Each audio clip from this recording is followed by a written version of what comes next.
A very good morning to you. It is 7 o'clock. It's being billed as the biggest open-air show on Earth. Paris prepares for the opening ceremony of the Olympics. And Mel Stride becomes the latest Conservative MP to announce he's standing to lead his party. We'll hear from him later this morning. And protesters in Manchester block roads and tram lines as anger grows against the police. We'll speak to a former detective from the force. It is Friday, thank God, the 26th of July. Your headlines. Here in Paris, the French capital is preparing a sporting flotilla along the River Seine as its opening ceremony for the Olympics. Here in Manchester, the mayor appeals for calm after that video shows a man kicking and stamping on a man's head. Also ahead, the Health Secretary condemns the NHS watchdog as not fit for purpose. We'll speak to him in the next few minutes. One of Canada's most historic towns is devastated by wildfires. And Oleksandr Usyk, the toughest man on the planet, tells Sky News he cries over the war in his home country. For these people, it's lost. It's hard for me.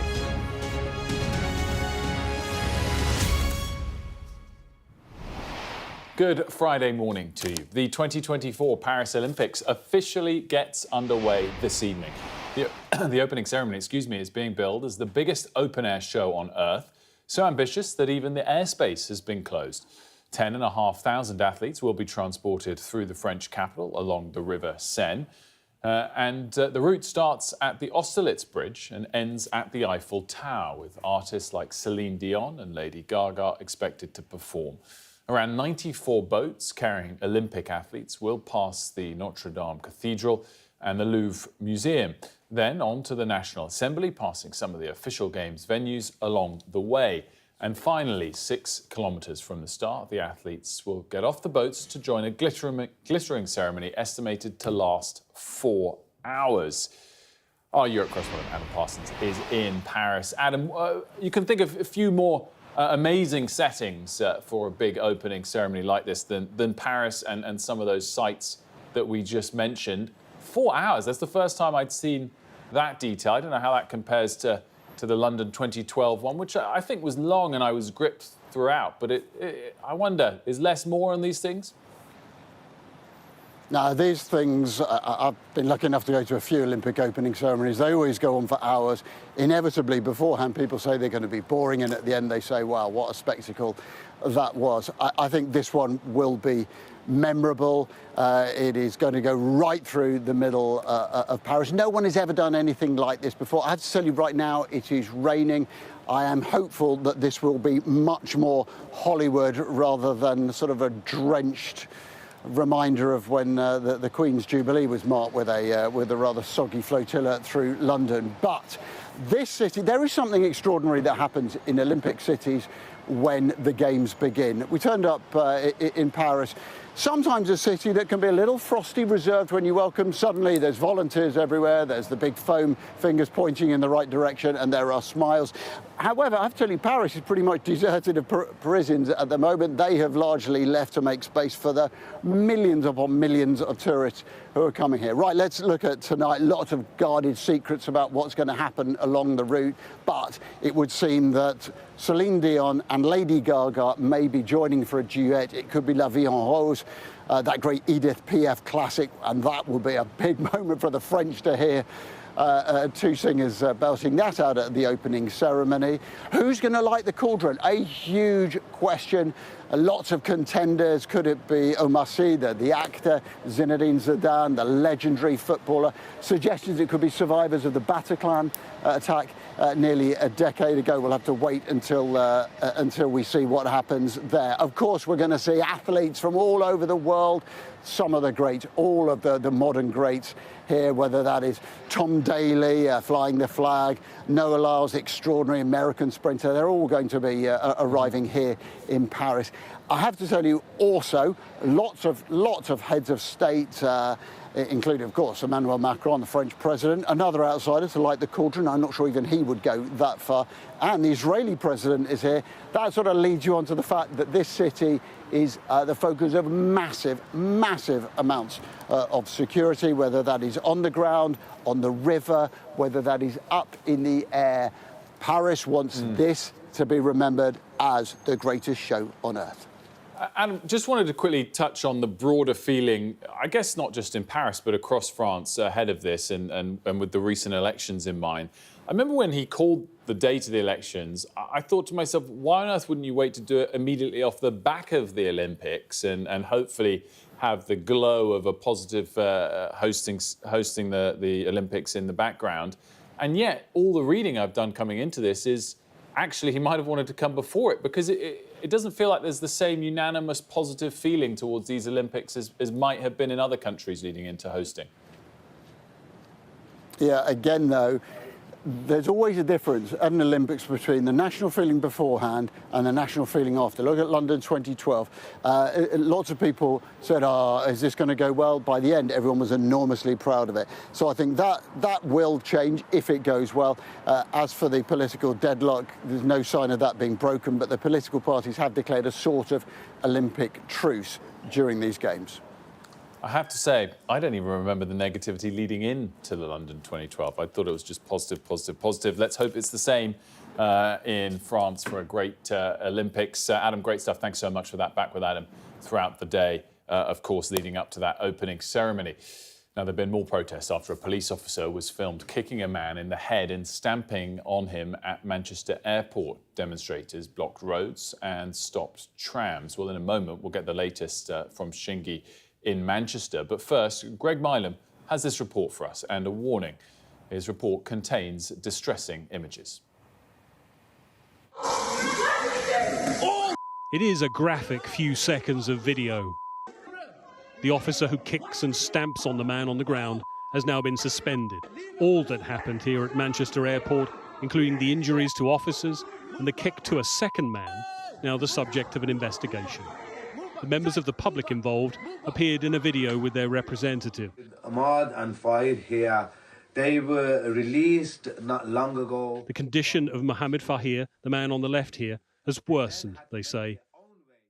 A CT scan has revealed there is a cyst on his brain. So please pray for his well-being. It was something that hasn't been seen before, such police brutality. And I could tell you guys now that the people who were assaulted by the police are members of a police officer's family who is currently serving in the Greater Manchester Police Force. Other footage from the incident shows it was prolonged and chaotic. No. We have not done nothing. The same officer is seen pepper spraying a man and putting him in a headlock. The Mayor of Greater Manchester says he's seen more footage and no one should rush to judgment. It's a very disturbing image and hard to justify. But of course, I've had the opportunity now to see the full situation as it escalates, and it does escalate very rapidly, and there are issues on both sides. There are other factors here that just do need to be considered as to why people acted in the way that they did. I'm not making excuses. I come back to it. These are disturbing images. In its third statement in 24 hours, Greater Manchester Police said a referral has now been made to the Independent Office for Police Conduct for a full independent investigation.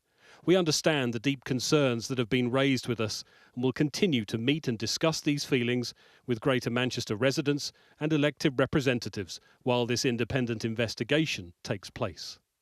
Only last week, Greater Manchester Police was heavily criticised in a report over its use of arrest and its treatment of people in custody. His Majesty's Inspectorate of Constabulary said last year that the force's managing of suspects and offenders needed improvement. This incident has added more questions. And it raises the issue of what is reasonable use of force by police officers. I cannot think of any circumstances where it would be appropriate to have a man lying prone down, hands behind his back, ready to be handcuffed, then to be kicked in the face and be stamped on the head. I cannot think of any times where that would be seen as reasonable and proportionate within the law. There have been more protests, a reaction from the community to what took place. And it is clear there is some very real anger here. Greg Milam, Sky News, Manchester.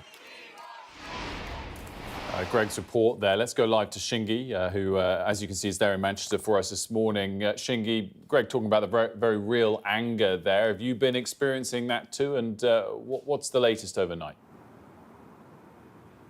Well, there are very real questions and concerns around this footage, and the fact that there's been more footage on top of the original footage that emerged of this officer stamping and kicking a man's head. Now we know that this was a prolonged episode in which he also used pepper spray and wrestled a man to the ground. The IOPC say that they are looking into that incident as well. And the community anger that you were asking about manifested itself again yesterday night in the form of a second protest in 2 nights. Yesterday, a number of protesters gathered outside of Andy Burnham's office in Manchester city centre before bringing trams to a standstill in the middle of town. And what has happened now is politicians, including Andy Burnham, are trying to de-escalate the situation and quell those community concerns. We also know that Paul Wall, the newly elected Rochdale MP, met the family of the men involved. He said that it is clear they are traumatised by what has happened, and he has said that they are a hard-working family who actually have family members who are serving police officers, and that they don't want there to be any further escalation in community tensions. They won't be joining any protests, and that they are calling for calm. The officer, of course, has been suspended while the IOPC continue to look into this incident. Shingi, thanks so much. Shingi Marariki there for us. Time to get up to speed with all of the day's other stories. Leah's got those for us. Great to see you, by the way. Yeah, I was just about to say it. I've missed you. Thank you very much. So let's bring viewers up to date then on that huge, fast-moving wildfire that's burned through the Canadian Rockies.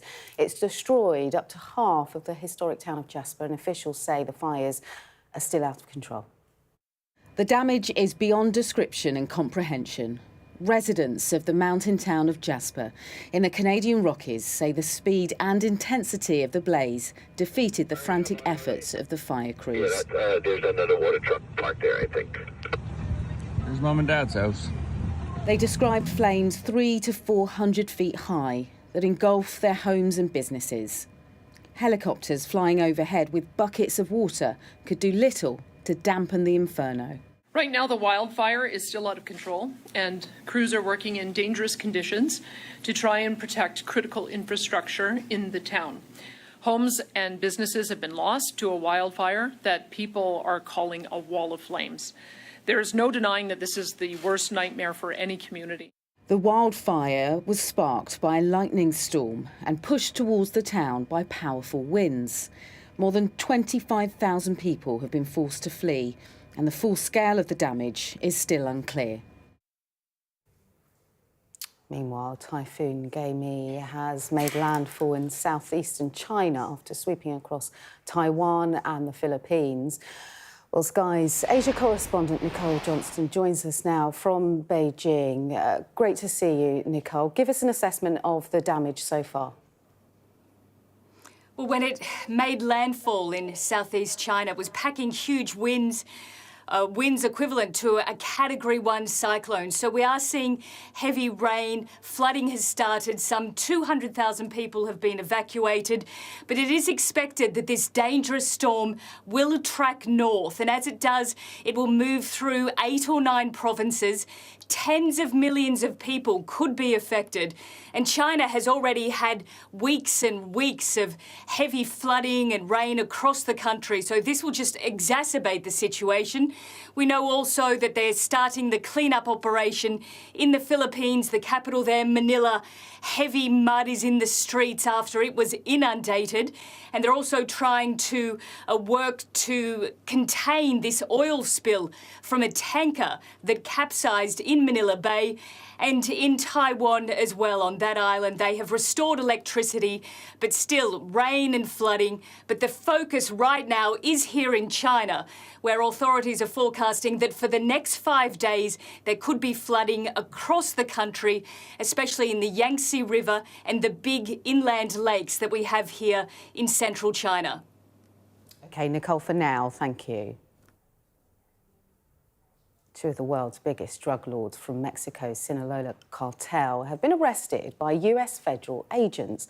Ishmael Zambada, or El Mayo, and Joaquin Guzman Lopez, the son of drug baron El Chapo, have been taken into custody.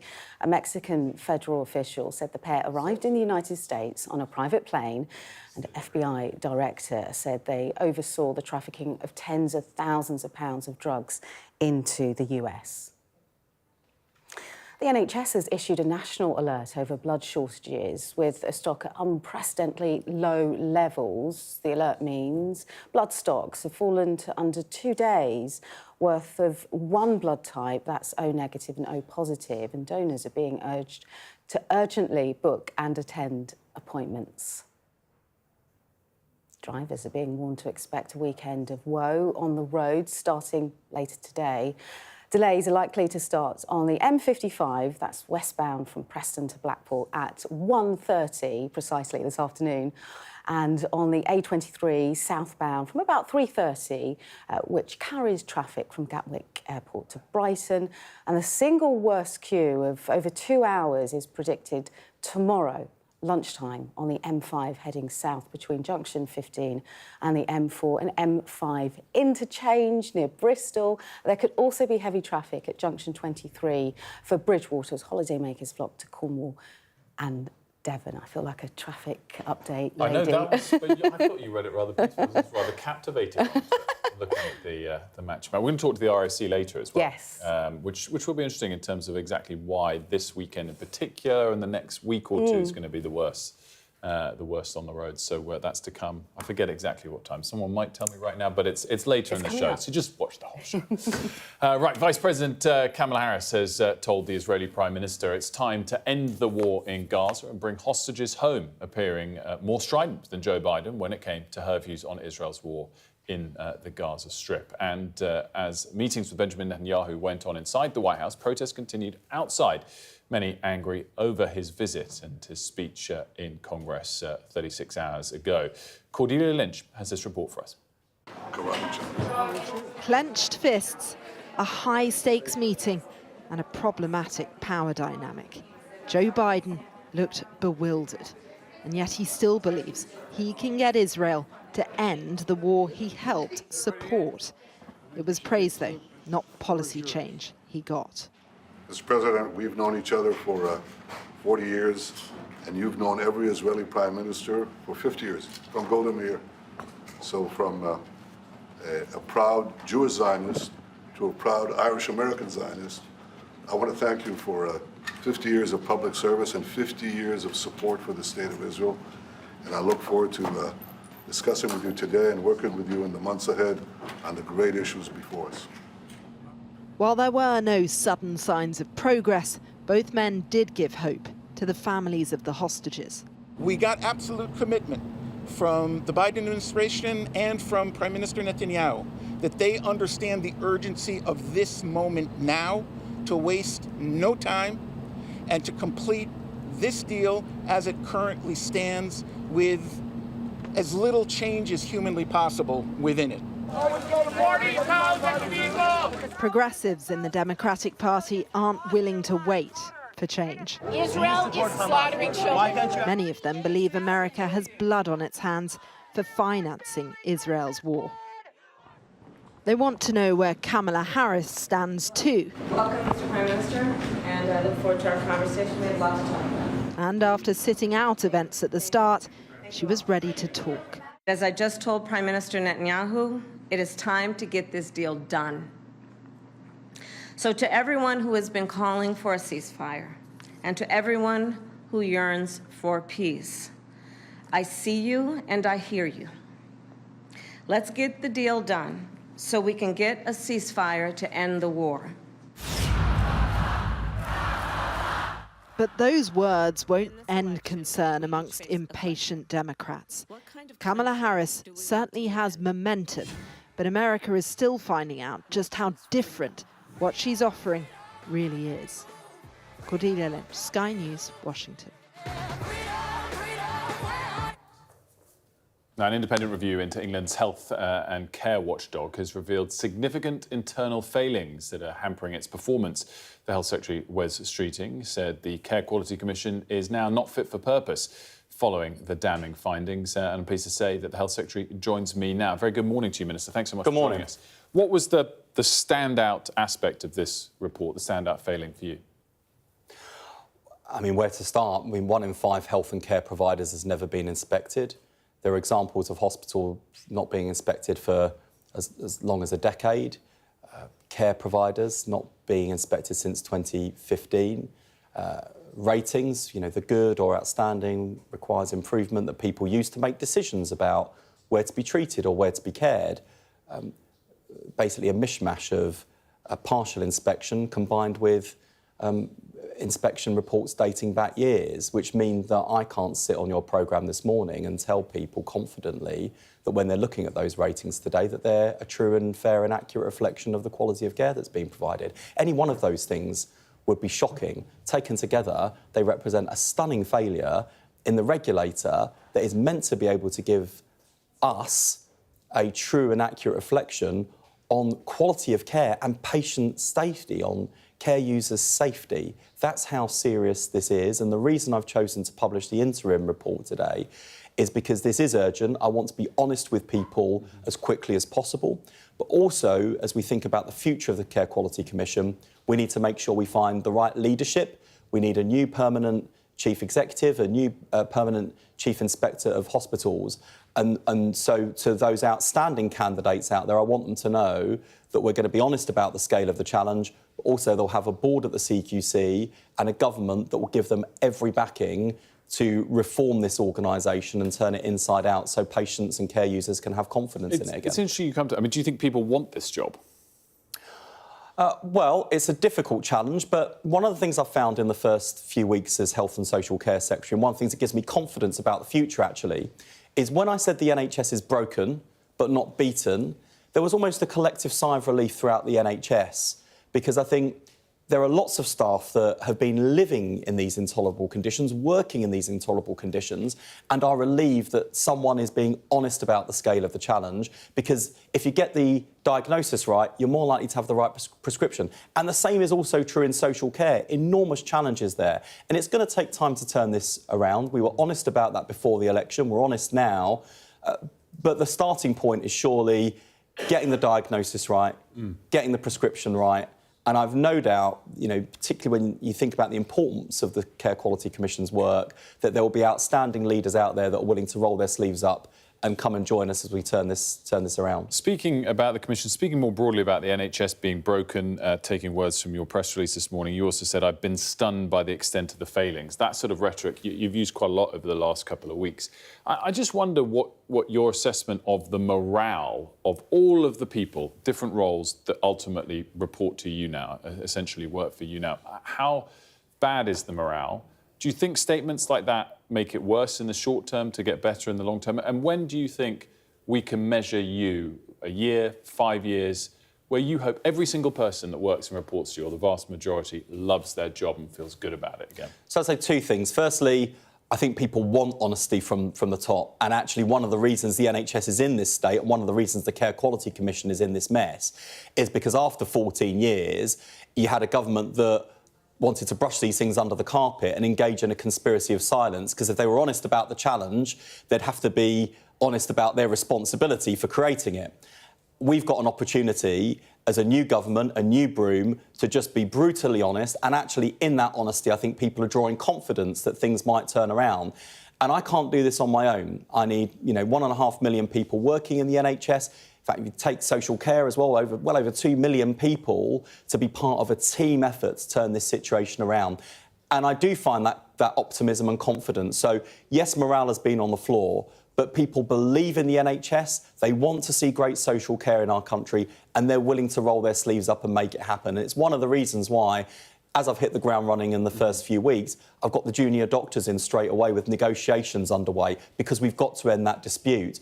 We've got GPs due to take collective action next week. I've had them in every week since I took office to make sure that we can see off that threat and actually work with the professions to turn the situation around, because Everyone believes in the NHS, but they can also see how broken it is.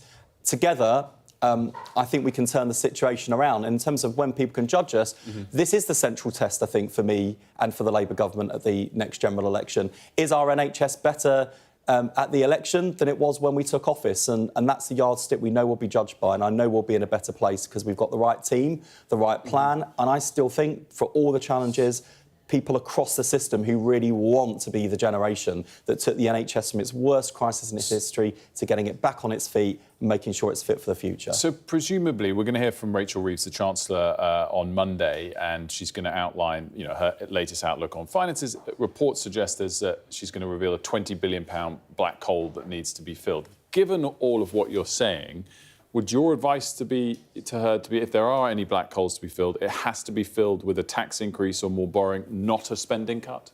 So, firstly, I won't preempt what the Chancellor's going to say on Monday, but the same iron discipline you saw from Rachel Reeves in opposition, she's carried into government. And we are with her 100% on this. There are tough choices to be made.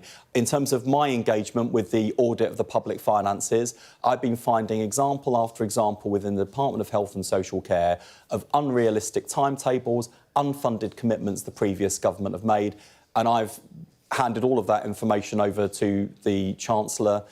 There are tough decisions. We will all have to work together to deliver the tough choices that we need to make. Those issues you found in your department, is that purely on the former health minister, or is it also in part on the civil servants that still work for you?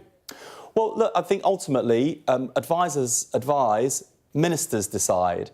And take the new hospitals programme, really important programme, lots of projects that communities feel really strongly about. Totally fictitious timetables, unfunded commitments made by the previous government. That's not fair to communities.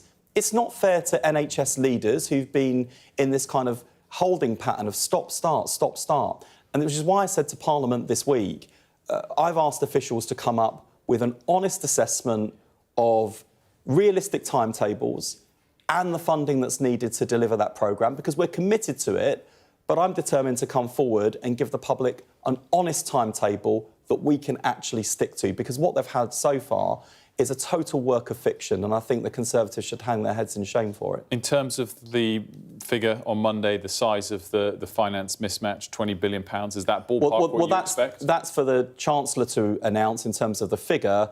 But what I can say is the thing that has been genuinely shocking for us, we all knew the public finances and the economy, worst inheritance since the Second World War. We knew that going in. I think what we have been shocked by is the state of in-year challenges in the public finances, and also the extent to which a whole load of things the previous government announced as fully funded programmes on, timetables that was given to Parliament, works of fiction. Two quick final questions, if I may. It's expected and being reported that today the government is going to drop the previous government's opposition to the ICC's arrest warrant for Benjamin Netanyahu. Do you support that decision? I haven't seen a decision from the government. It certainly wouldn't be my announcement to make. I think people can draw two things from the last few weeks and actually where Labour was in opposition.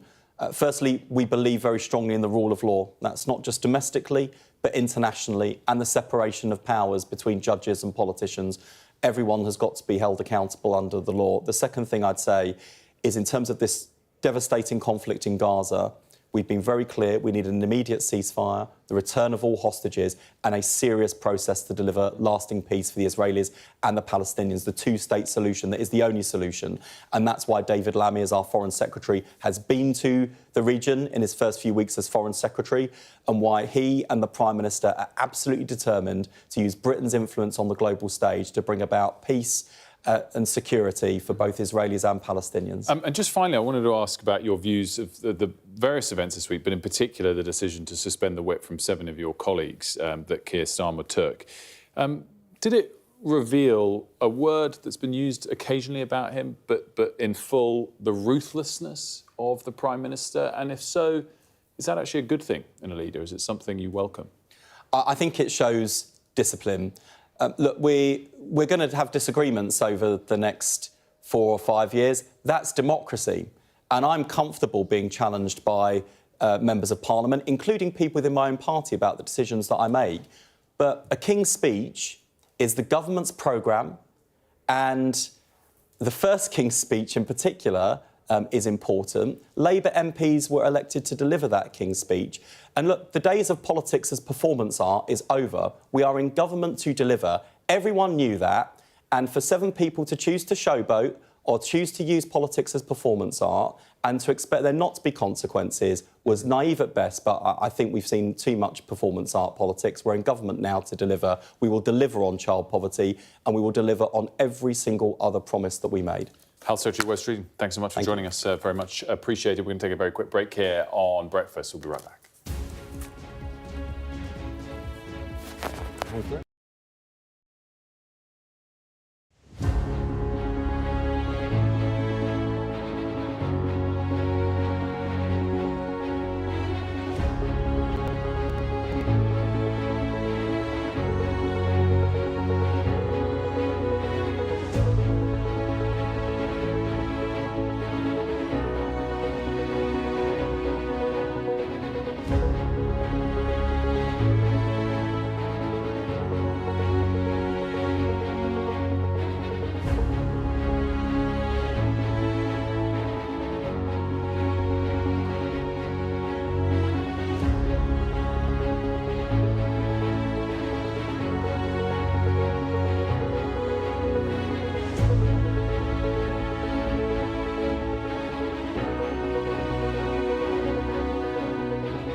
Welcome back to The Breakfast Show. In a moment, we'll be speaking about the US and, in particular, its position on Israel's war in Gaza and what the election might mean for all of that. But first, all the top stories.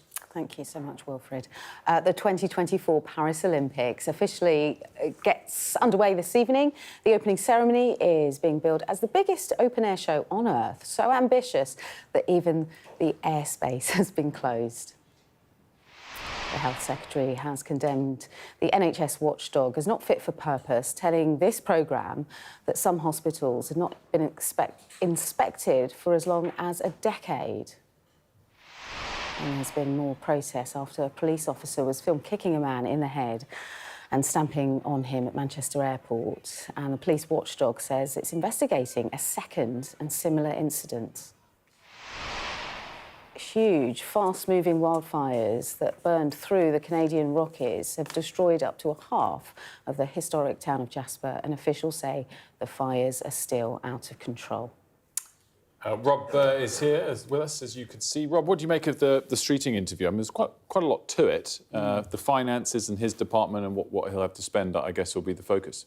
Look, I think it's all part of this sort of pitch-rolling narrative that we've had for really the last 3 weeks since Labour came into power about the state of various bits of the government, the state of public finances, the state of sort of institutions in the country, how bad it's got and how much work is going to be needed to fix it. I think the interesting thing he spoke about was when you asked him about this £20 billion figure, the shortfall in public finances that we're expecting the Chancellor Rachel Reeves to unveil on Monday. Now, he couldn't confirm it. We do understand that is the figure that she will be talking about come Monday, though, but did talk about some of the unfunded commitments he's found in his department.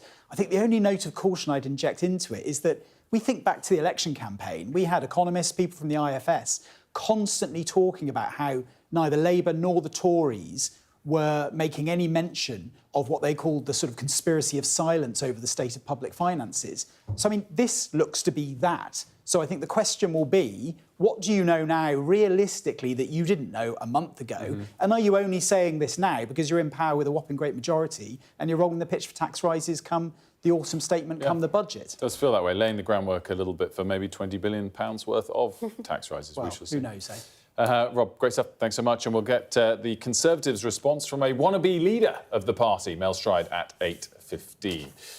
Now, Kamala Harris has said she will not be silent over the humanitarian situation in Gaza following a meeting with Israel's Prime Minister Benjamin Netanyahu. The meeting came after Mr. Netanyahu vowed total victory in Gaza in a fiery address to Congress the night before. I'm joined now by Yossi Meckelberg, the Associate Fellow at the MENA programme at Chatham House. Thanks so much for joining us. Maybe we'll come to the speech in a moment, which was now 36 hours ago, but what were the headline takeaways from the comments that came out of Netanyahu's meetings yesterday? I guess, more importantly, with the Vice President than with the President. Good morning. Yeah, I think the speech in Congress was the easy part for Netanyahu and his visit. He was not challenged there. He delivered the speech, and those who opposed him actually didn't show up. 128 of Democrats that opposed actually his invitation didn't show up. So he got the standing ovation, got the claps. But this is very different when he moved from the legislator to the executive that know the details of what has happened by now more than 9 months, and the urgent need for a ceasefire that will see the hostages returning home and to end the suffering of millions of Palestinians, and then to start to building a political horizon beyond the war. And I think when Vice President Harris talking about, she won't be silent, said, there are elections, and she knows the implication on both sides, how it's going to might affect results, but she needs to speak up that there is a need for an urgent ceasefire. So, I mean, everyone has always wanted a ceasefire, obviously, for quite some time. The rhetoric yesterday from both Biden and Harris was quite clearly pointing in that direction. There was even actually a quick quip towards it from President Trump from a campaign appearance. Yeah. Do you think that the pressure is real on Netanyahu to find a deal, particularly in the lead up to the US election, if everyone's talking about that? Or is this going to be another false dawn, another big push that doesn't ultimately lead in anything? Well, with pressure, you can always increase the pressure. They said, you mentioned earlier, you asked the health secretary about the decision, to support or not to have reservation about the ICC. There are the pressure, international pressures mounting, but there are also cross pressures to go against it. For instance, we need to bear in mind for Netanyahu, the most important issue is in survival in politics, because he wants to survive as prime minister and because of his corruption trial.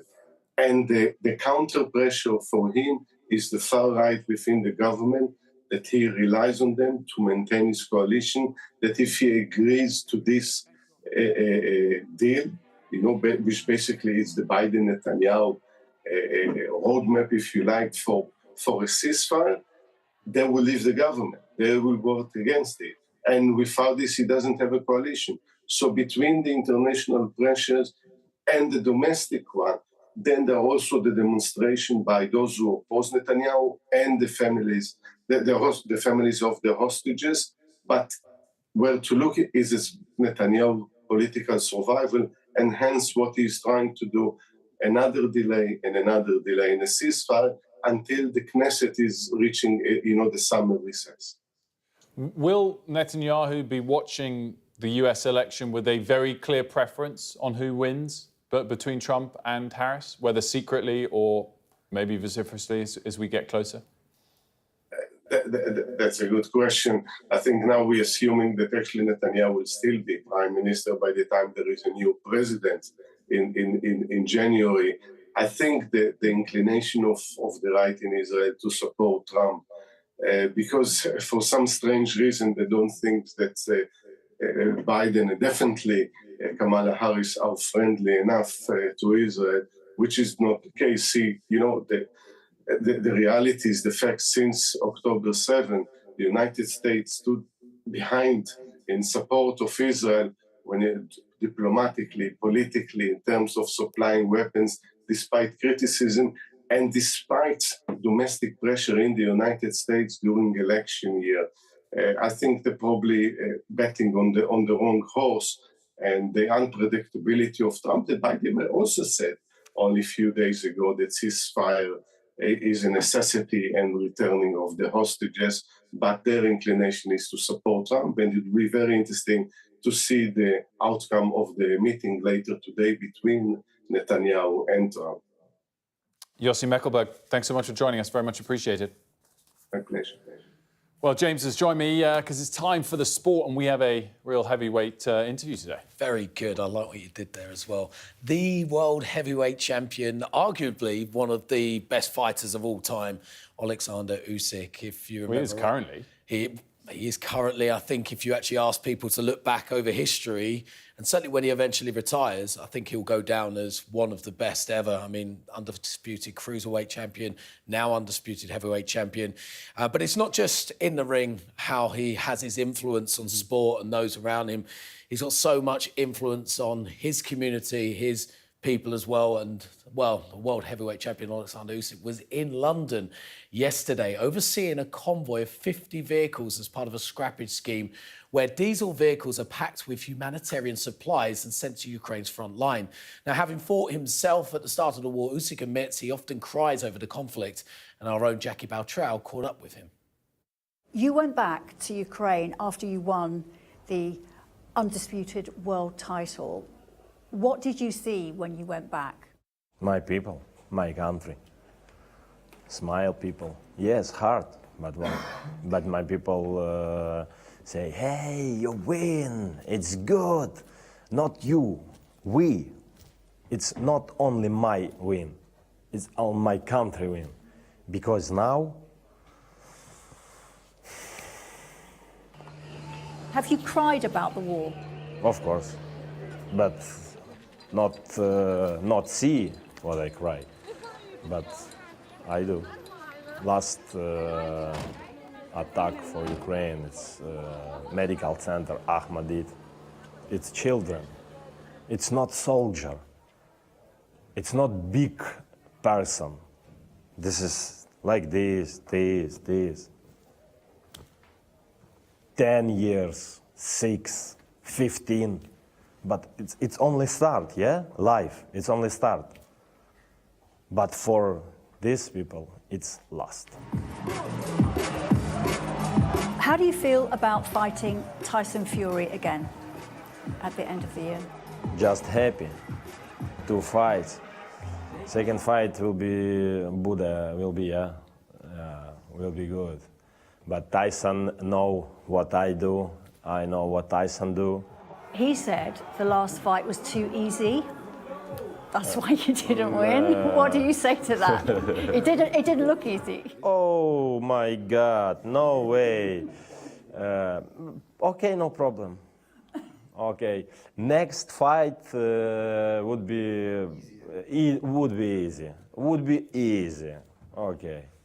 For me, my fight will be hard because Tyson Fury is a big man. It's a good boxer, good boxing IQ. Did he break your jaw in that fight? He said he did. No, no, not break my jaw.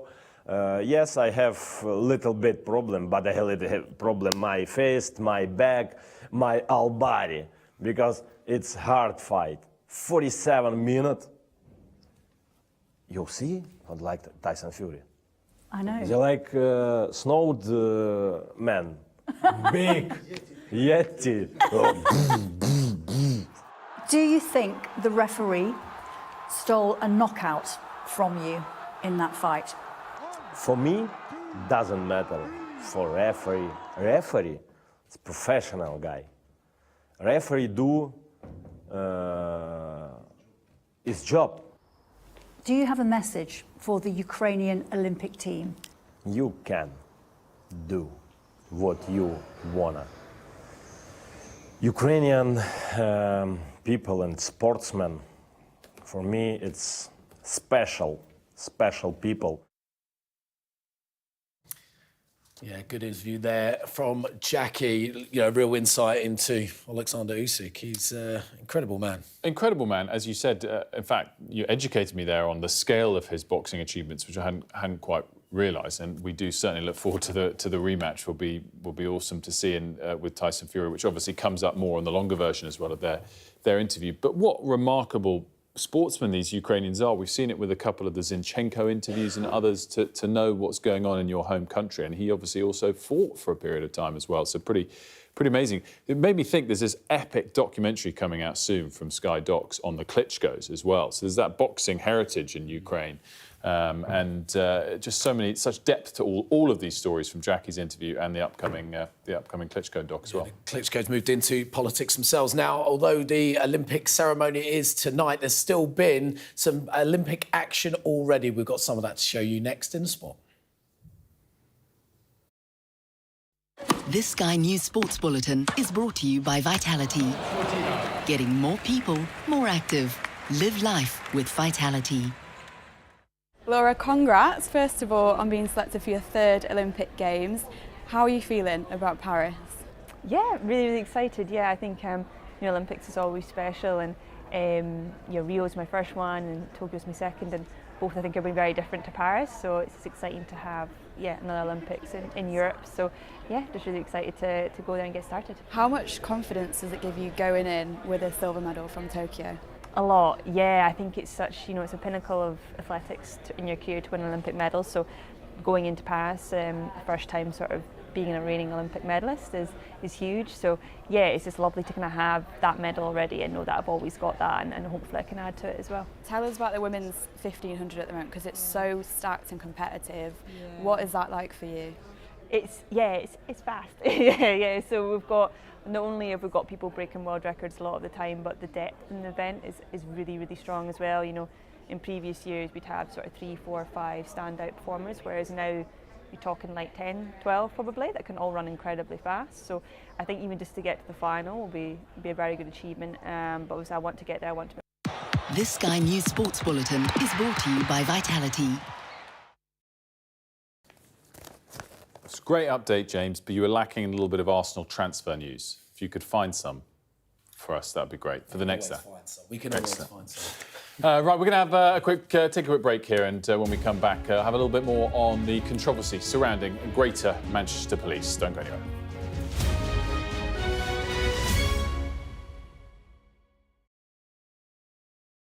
I'm Dominic Waghorn, Sky's International Affairs Editor, covering a world that seems to be unravelling.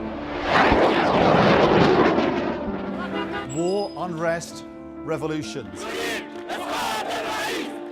It's not his country, it's ours, and we are going to take it back. They have succeeded for the first time in their country's history in removing a leader from power. Now, freedom! There was fighting here, but there's clearly now a lull, and they're using it to bring up more ammunition. We take you to the heart of the stories that shape our world. This is a mass exodus in which Russia is hemorrhaging some of its brightest and its best. According to the local weather channel, there have been more than 2,500 lightning strikes, torrential rain and flash flooding, all on top of this week's lethal tornado. What stays with you most in this job is some of the people you meet. What is your worst fear about what the Russians want to do to the children? They're just boosting demographics by stealing young people. Would you like to take the opportunity, Mr. President, on Sky News to invite Barack Obama to come here? Mr. Trump, are you running for president? Can you confirm it? We're going to take a look, a very serious look. On that day, we saw your fighters killing women, killing children. Was that a mistake? Did you go too far? You couldn't control your fighters? The full force of the state is being used to crush any protest. It's half an hour now past the deadline that Hamas issued with its ultimatum to the people of Ashkelon, and we've now seen a third barrage of rockets coming in. Another alarm. The mood here is jittery and nervous.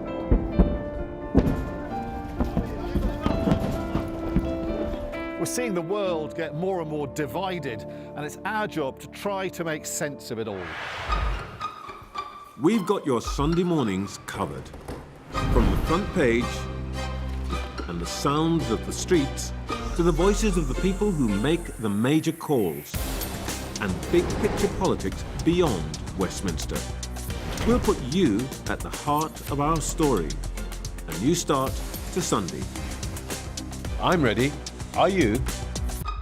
Join me, Trevor Phillips, Sunday mornings on Sky News.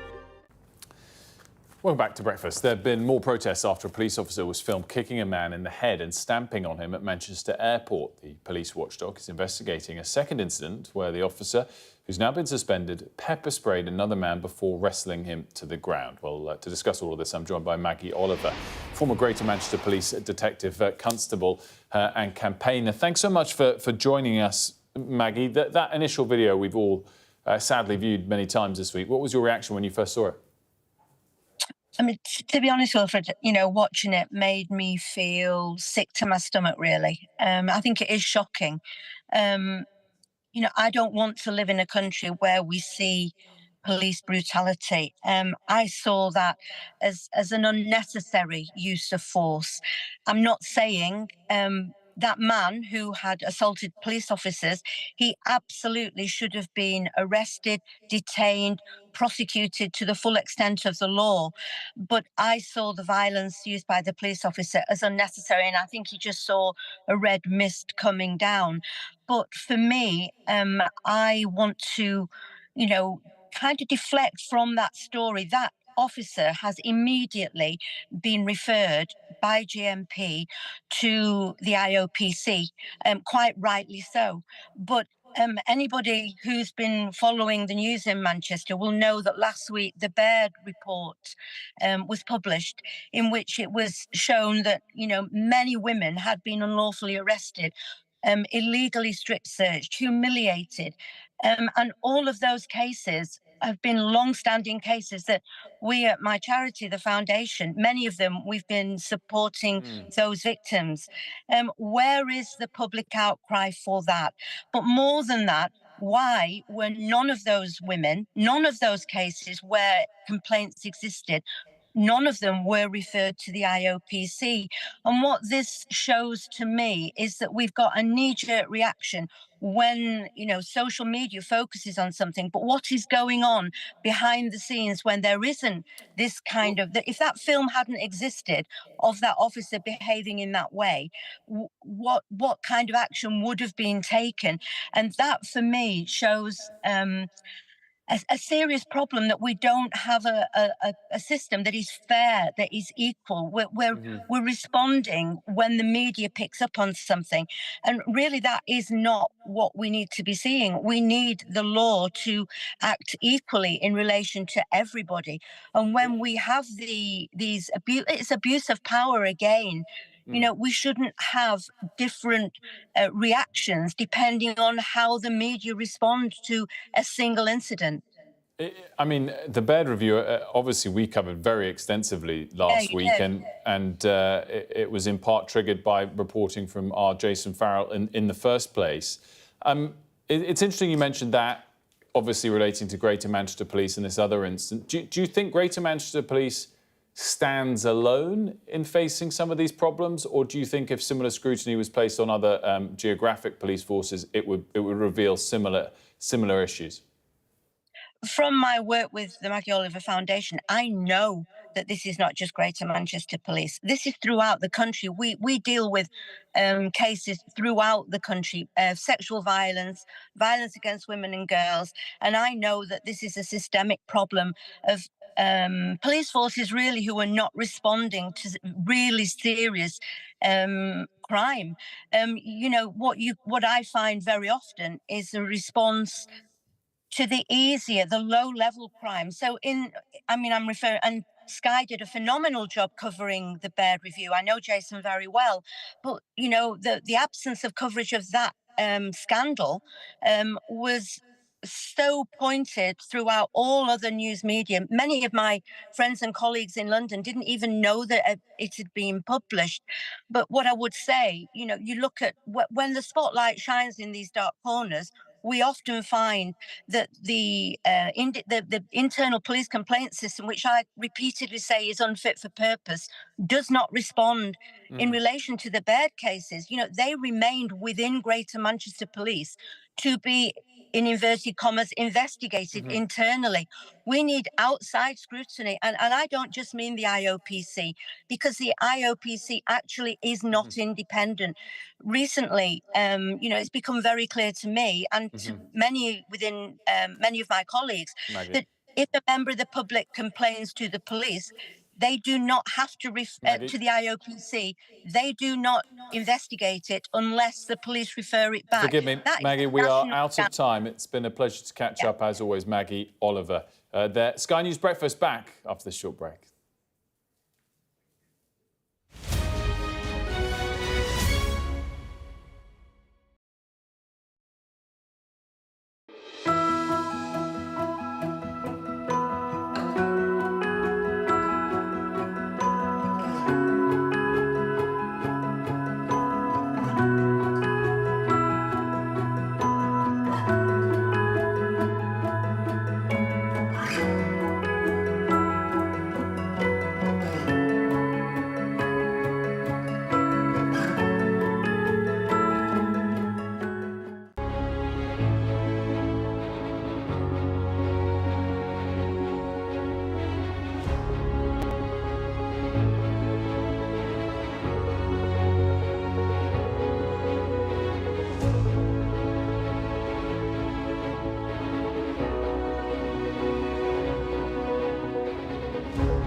Good Friday morning to you. It is 8 o'clock. It's being billed as the biggest open-air show on Earth. Paris preparing for the opening ceremony of the Olympics. Plus, Mel Stride becomes the latest Conservative MP to announce he's standing to lead his party.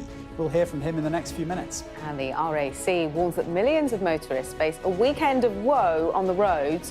We'll ask their advice on how to avoid the jams. That's at 9:20, by the way. Excellent. Oh, great. There we go. Friday, the 26th of July. Time for your headlines. I'm here in Paris as the French capital prepares to launch a flotilla along the River Seine as its opening ceremony for the Olympics. Here in Manchester, the mayor appeals for calm after that video shows a police officer kicking and stamping on a man's head. Labour warn of a £20 billion black hole in the public finances. I think what we have been shocked by is the state of in-year challenges in the public finances. One of Canada's most historic towns is devastated by wildfires. And Oleksandr Usyk, the toughest man on the planet, tells Sky News he cries over the war in his home country. For these people, it's lost. It's hard for me.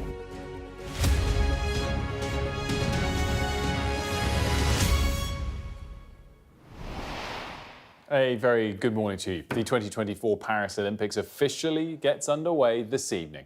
The opening ceremony being billed as the biggest open-air show on Earth, so ambitious that even the airspace has been closed. 10,500 athletes will be transported through the French capital along the River Seine. The route starts at the Austerlitz Bridge and ends at the Eiffel Tower, with artists like Celine Dion and Lady Gaga expected to perform. Around 94 boats carrying Olympic athletes will pass the Notre Dame Cathedral and the Louvre Museum. Then on to the National Assembly, passing some of the official Games venues along the way. And finally, 6 kilometres from the start, the athletes will get off the boats to join a glittering ceremony that could last 4 hours. Well, our Europe correspondent, Adam Parsons, joins us live from Paris this morning. Adam, I'm really interested in what the mood is there, particularly ahead of the celebration that is meant to be the opening ceremony. So, first things first, well, the weather. I'm afraid at the moment, slate grey skies and drizzly rain. And the forecast for today isn't that pretty. So, cross your fingers for good weather tonight as this flotilla goes along the River Seine through the heart of Paris. But at the moment, it is looking like it might be a little damp. But the mood, I would say people are pretty enthusiastic here about the Olympics coming to town. First time in 100 years the Olympics have been here in Paris. A lot of Parisians have left the city. We were on buses this morning and they were empty. I mean, on a morning like this in the heart of Paris, it should be packed with people. And actually, the Parisians have left town and left space for millions upon millions of tourists who are coming to replace them. Of course, there's always that sort of mood of excitement in any Olympic city, whether that was London, Beijing, Athens, or everyone else in the modern era. They know that the eyes of the world are upon them, no more so than on the ceremony tonight, which will be this flotilla going along the Seine. Huge security operation, as you might imagine. This is a route of about 6 kilometres of the river, and the police will be guarding both sides of the river on the ground. There is a no-fly zone. There'll be helicopters above. There will be no drones at all, specialist units to counter that. There are, in total, when you count the police, the military and private security, over 80,000 people will be guarding these games. So it's a huge security operation, huge sporting event, of course, as well. The greatest athletes in the world coming here to Paris to compete in well, we know, myriad events in the Olympics and, of course, then subsequently the Paralympics. Comes at a curious time, I have to say, for France, with the government in something of a sense of turmoil. But you can see behind me, well, we're at the headquarters of one of the organisers, the Sports Ministry. That's the police just arriving here for their last-minute preparation. And it is worth saying, by the way, that in Montparnasse station, not far from us today, they've had what they call significant acts of vandalism. TGV high-speed trains coming in and out of Paris are being delayed. I think that will raise once again those fears that there will be those who want to disrupt these Olympics, and the police will be doing everything they can to stop those people. Adam Parsons, great stuff. Thanks so much. Lots more build-up from Adam and the team ahead of the opening ceremony tonight in Paris. Now, Labour is warning of a £20 billion hole in the public finances. The Chancellor, Rachel Reeves, will reveal a Treasury audit of public spending pressure inherited by the new government in a statement to Parliament on Monday. Here's what the Health Secretary, Wes Strating, had to say about it in the past hour.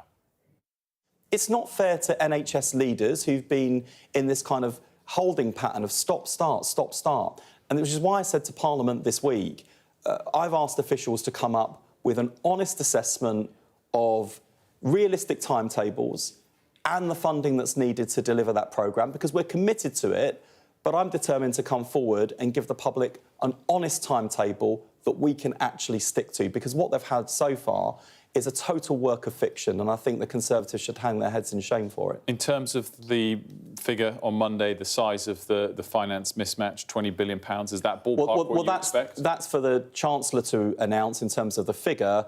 But what I can say is the thing that has been genuinely shocking for us, we all knew the public finances and the economy, worst inheritance since the Second World War. We knew that going in. I think what we have been shocked by is the state of in-year challenges in the public finances, and also the extent to which a whole load of things the previous government announced as fully funded programmes on, timetables that was given to Parliament. So Rob Powell's here with us to discuss. So a lot of focus building ahead of Rachel Reeves' statement on Monday. Yeah, and I think what you're getting is this sort of narrative that we've had from Labour for the last few weeks, really, since they came into government, about how bad everything is and about how they've discovered sort of more bodies, if you like, that have been brought out from various departments that will require extra funding to fix. Now, we understand the figure that is going to be put on the sort of black hole in public finances, as it's being termed on Monday by the Chancellor, is £20 billion. I guess we have to be a bit cautious about using that figure now before we know quite what makes it up, because it's likely a big chunk of that might be, for instance, public sector pay, and that is a decision the government takes about where they put in public sector pay, whether they want to bring it in at 5.5% for NHS workers and teachers above inflation, or whether they want to go lower. Also, I think many will be wondering what Labour necessarily know now that they didn't know a month ago during the general election campaign, because economists a month ago were warning of a conspiracy of silence, with neither party really talking about the state of public finances. And I think what the accusation will be from the Conservatives is that Labour didn't want to talk about it then because they didn't want to talk about the way that they'll have to fill this black hole, which could be through tax rises. It's interesting as well with independent watchdogs like the OBR. I mean, if we're saying government outright lied to the OBR in providing them with the statistics, then that is a monumental scandal. But I don't think people are expecting Rachel Reeves to go that far. As you're saying, there's different spins that can be put on this. But we shall see. Come Monday, Rob Powell, great stuff. Thank you. Now, there have been more protests after a police officer was filmed kicking a man in the head and stamping on him at Manchester Airport. Demonstrators blocked roads and stopped trams as a result. Let's go to Shingi Marariki. He's live for us in Manchester, as he has been for the last couple of days on this story. Shingi, what's the latest, and has the tension eased at all overnight? Good morning. Well, I think a lot of voices around this story, including the Mayor of Greater Manchester, Andy Burnham, want that tension to ease, which is why they're continuously calling for calm. But like you were saying there, this is the second night where we had those protests off the back of that video footage, which was filmed at Terminal 2 of Manchester Airport on Tuesday. Yesterday, protesters gathered outside of Andy Burnham's office before heading into the city centre and disrupting some of the traffic, some of the transport networks there. And we also have had Paul Ward, the newly elected Labour MP, meeting the family at the same time those protests were going on. He says that the family do not have a political agenda, that they are traumatised by what has happened, and that he'll be working with them. We also had a development yesterday in the form of more footage from that prolonged incident in the airport, in which we saw the same officer who has been suspended using pepper spray on a man and then wrestling them to the ground. Over the course of the last 2 days, we've had a number of statements from Greater Manchester Police who are obviously under a great deal of scrutiny. They have now suspended the officer, but they also gave a lot more context over the last couple of days as to what may have happened, saying that they were called to reports of an assault, that in the course of responding to that call, a female officer was assaulted, suffering a broken nose, while 3 other officers had to be taken to hospital with their injuries. As I said, this is a case with a lot of questions around it. The IOPC will be looking into it further, but the concern will continue regardless. Shingi Mariki, thanks so much, live in Manchester. Time for all of the day's other top stories. Leah's got those for us. Thank you very much, Wilfred. We'll start with those huge, fast-moving wildfires that burned through the Canadian Rockies. Well, they've destroyed up to half of the historic town of Jasper, and officials say the fires are still out of control. The damage is beyond description and comprehension. Residents of the mountain town of Jasper in the Canadian Rockies say the speed and intensity of the blaze defeated the frantic efforts of the fire crews. There's another water truck parked there, I think. There's Mum and Dad's house. They described flames 300 to 400 feet high that engulfed their homes and businesses. Helicopters flying overhead with buckets of water could do little to dampen the inferno. Right now, the wildfire is still out of control, and crews are working in dangerous conditions to try and protect critical infrastructure in the town. Homes and businesses have been lost to a wildfire that people are calling a wall of flames. There is no denying that this is the worst nightmare for any community. The wildfire was sparked by a lightning storm and pushed towards the town by powerful winds. More than 25,000 people have been forced to flee, and the full scale of the damage is still unclear. 2 of the world's biggest drug lords from Mexico's Sinaloa cartel have been arrested by US federal agents. Ishmael Zambada, or El Mayo, and Joaquin Guzman Lopez, the son of drug baron El Chapo, have been taken into custody. A Mexican federal official said the pair arrived in the United States on a private plane. FBI directors said they oversaw the trafficking of tens of thousands of pounds of drugs into the US. The NHS has issued a national alert over blood shortages, with stocks critically low. The alert means blood stocks have fallen to under 2 days' worth of one blood type, that's O negative and O positive. Donors are being urged to urgently book and attend appointments. Drivers are being warned to expect a weekend of woe on the roads starting later today. Delays are likely to start on the M55 westbound from Preston to Blackpool at 1:30, and on the A23 southbound from about 3:30, with carrying traffic from Gatwick Airport into Brighton. And the single worst queue of over 2 hours is predicted tomorrow at lunchtime on the M5, heading south between Junction 15, the M4 and M5 interchange near Bristol. And what about this? The Junction 23 from Bridgewater as holidaymakers flock to Devon and Cornwall. And just a very quick update, Wilfred Frost. Our interview with the RAC, not 9:20. What time? 8:45. 8:45. Thank you for correcting me. Very I've got welcome. that. I firstly didn't know the time at all, then I got it wrong. At least you're honest. 8:45. Leah was right. But I can tell you for certain that the next interview at 8:14 is with Mel Strive. Excellent. Very happy to see Mel. He's right here.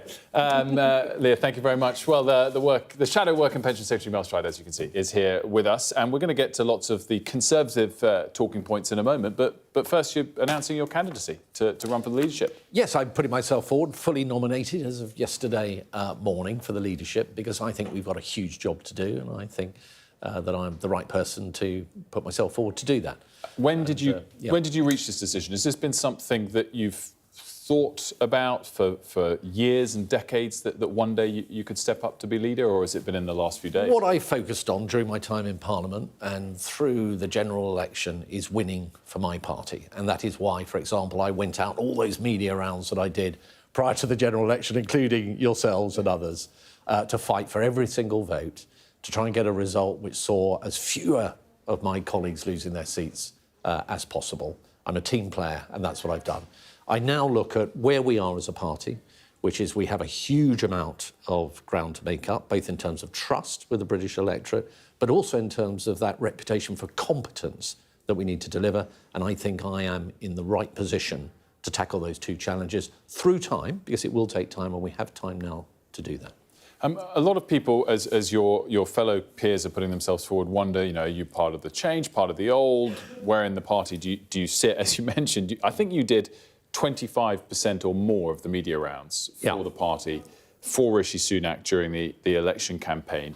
Are you a continuity candidate after Rishi Sunak? The reason being associated with him, is that a bad thing after the election result? The reason that I did all those media rounds was that I had the courage and the drive to put my head above the parapet and to go out and face the fire, because I wanted to save as many Conservative seats as I possibly could. And I will take that resolve into leadership if I am privileged enough to win that particular position. As regards the past, I think the past is the past, and we can talk about that, and we need to get through that phase of criticising various people and so on as quickly as possible, because we've got to focus on the future wealth. And that's about winning back trust. That means we've got to unite as a Conservative parliamentary party and more broadly as a party. And I think I'm in the right position to do that politically, in terms of the relationships and the respect that I think I have across the parliamentary party. I was chair of the Treasury Select Committee, leader of the House of Commons.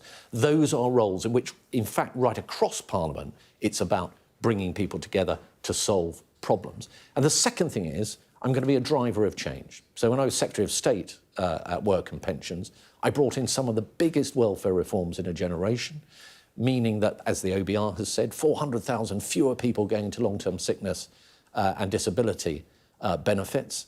And in fact, about 2/3 of the tax cuts that we were going to bring in, had we been elected, were funded by plans that I had bottomed out within welfare. So I have the drive to change and deliver that we now need to reconstruct and reconfigure our political party. You're seen as being less to the right of the party, as some of your colleagues, as is Tom Tugendhat, who announced his candidacy yesterday.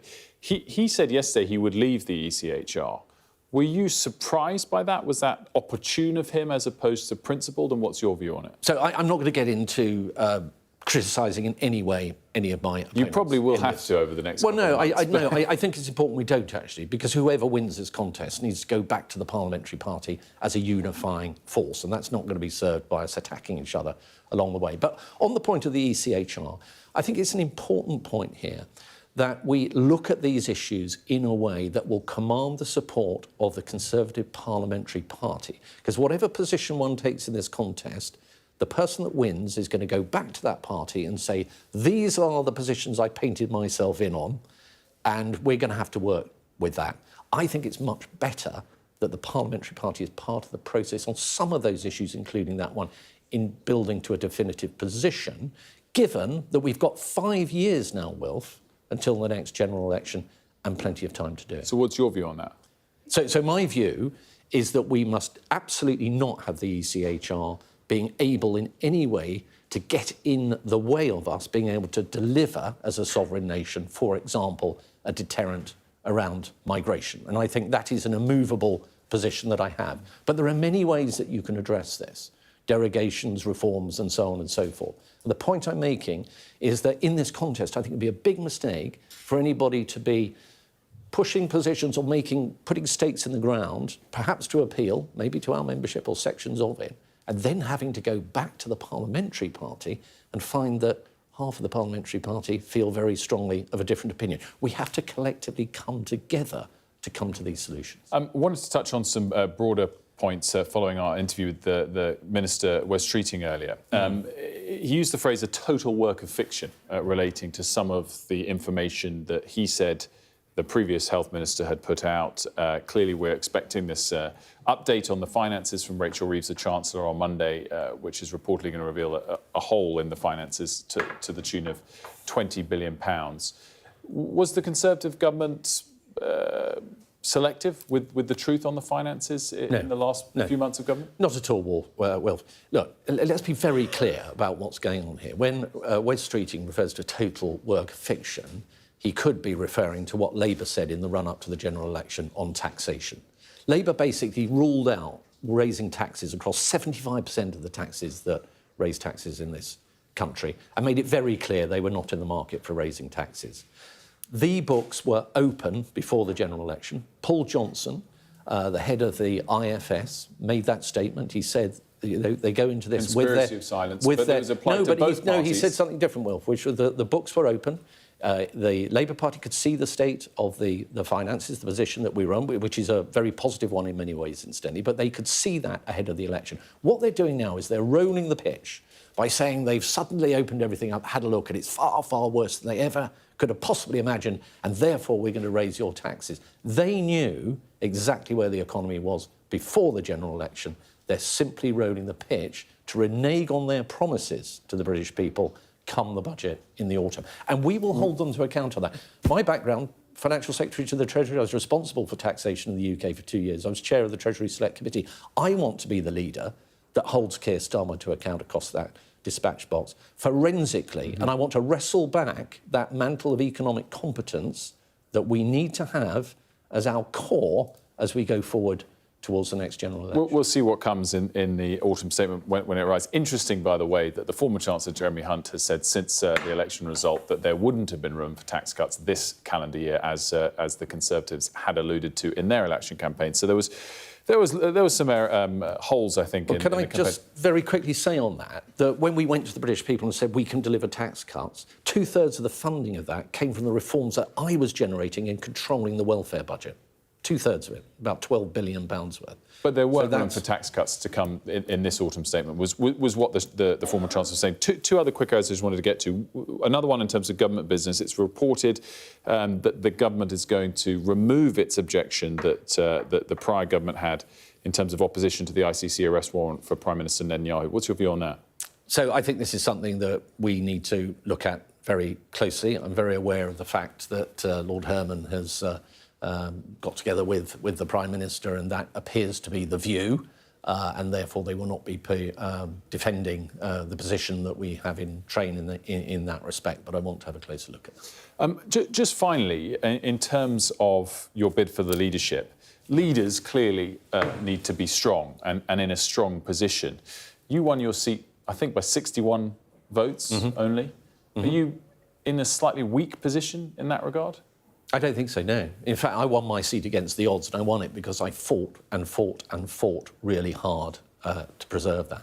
Look, we've got to have greater aspirations than holding my seat, a seat that in previous elections has come in with a majority of 17,500, over 20,000 at one point. We've got to be absolutely focused on winning back all, particularly the safe seats that we lost. Many seats that were apparently safer than mine got swept away. We've got to have much greater aspirations than worrying about my seat and my small majority. We've got to get back to more normal times. But we will only do that if we have a leader that can unite the parliamentary party, take the time, have an intelligent, detailed approach to getting the right policy platform together through working through the broader Conservative family. And I believe that I'm the person to do that. That's right. Thanks for joining us. Good to see you. Thank you, Will.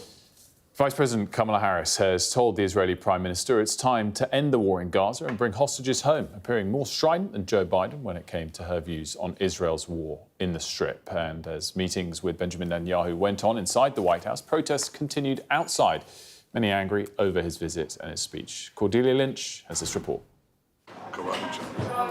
Clenched fists, a high-stakes meeting and a problematic power dynamic. Joe Biden looked bewildered, and yet he still believes he can get Israel to end the war he helped support. It was praise, though, not policy change he got. Mr. President, we've known each other for 40 years, and you've known every Israeli Prime Minister for 50 years, from Golda Meir.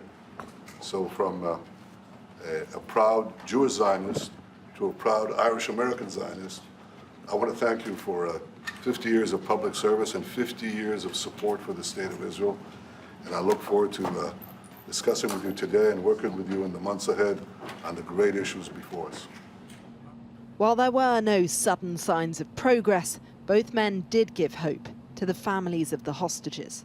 We got absolute commitment from the Biden administration and from Prime Minister Netanyahu that they understand the urgency of this moment now, to waste no time and to complete this deal as it currently stands with as little change as humanly possible within it. Progressives in the Democratic Party aren't willing to wait for change. Israel is slaughtering children. Many of them believe America has blood on its hands for financing Israel's war. They want to know where Kamala Harris stands too. Welcome, Mr. Prime Minister, and I look forward to our conversation. We have a lot to talk about. And after sitting out events at the start, she was ready to talk. As I just told Prime Minister Netanyahu, it is time to get this deal done. So to everyone who has been calling for a ceasefire, and to everyone who yearns for peace, I see you and I hear you. Let's get the deal done so we can get a ceasefire to end the war. But those words won't end concern amongst impatient Democrats. Kamala Harris certainly has momentum, but America is still finding out just how different what she's offering really is. Cordelia Lynch, Sky News, Washington. Well, we're going to have a quick look at the weather now, and the temperatures expected over the weekend will be close to average or a little above over the course of this weekend, but it will be showery. High pressure building from the west on Sunday will bring a more settled end to the weekend. It will be largely dry and bright today. Northern parts of the country will feel fresh, but the last of the humid air will linger in the southeast, where it will feel rather muggy. Still to come on The Breakfast Show, boxing's heavyweight champion tells Sky News Ukraine's Olympic athletes deserve global support at the Paris Games. We'll have that story, and ahead of the opening ceremony, host France have made a winning start in the football. We'll have Olympic goals later.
Welcome back. Well, in a moment, we'll bring you a heavyweight interview with the world champion Oleksandr Usyk. But first, all of the top stories of the morning. Thanks so much, Wilfred. The 2024 Paris Olympics officially gets underway this evening. The opening ceremony is being billed as the biggest open-air show on Earth, so ambitious that even the airspace has been closed. But vandals have targeted France's high-speed rail network, causing massive disruption this morning. That's what we're hearing elsewhere. Labour's warning of a £20 billion hole in public finances. The Chancellor, Rachel Reeves, will reveal a Treasury audit of public spending pressure inherited by the new government in a statement to Parliament. That's on Monday. Well, former Conservative Minister Mel Stride accused Labour of rolling back on their promises. And there's been more protests after a police officer was filmed kicking a man in the head and stamping on him. That was at Manchester Airport. And the police watchdog says it's investigating a second and similar incident. And huge, fast-moving wildfires that burned through the Canadian Rockies have destroyed up to half of the historic town of Jasper. And officials say the fires are still out of control. From the greatest open-air show on Earth to the best closed roof breakfast show around. I do think it's the best moment when the Avengers assemble like this, the whole team. News team assemble. So we've got a bit of sport to come, a bit of politics to come. Got to make sure I do this right. So Rob, firstly, in terms of the takeaways from I guess a bit of streeting, but mainly Mel Stride's second one. Mel Stride, I think, had one of the classic of the genres of Tory leadership campaign there, of saying, I'm not going to criticise anyone else who's running, and then 2 minutes later saying it would be a big mistake for someone to paint themselves into a position on the European Convention of Human Rights. A not-so-subtle dig at Tom Tugendhat, who did just that in the last 24 hours.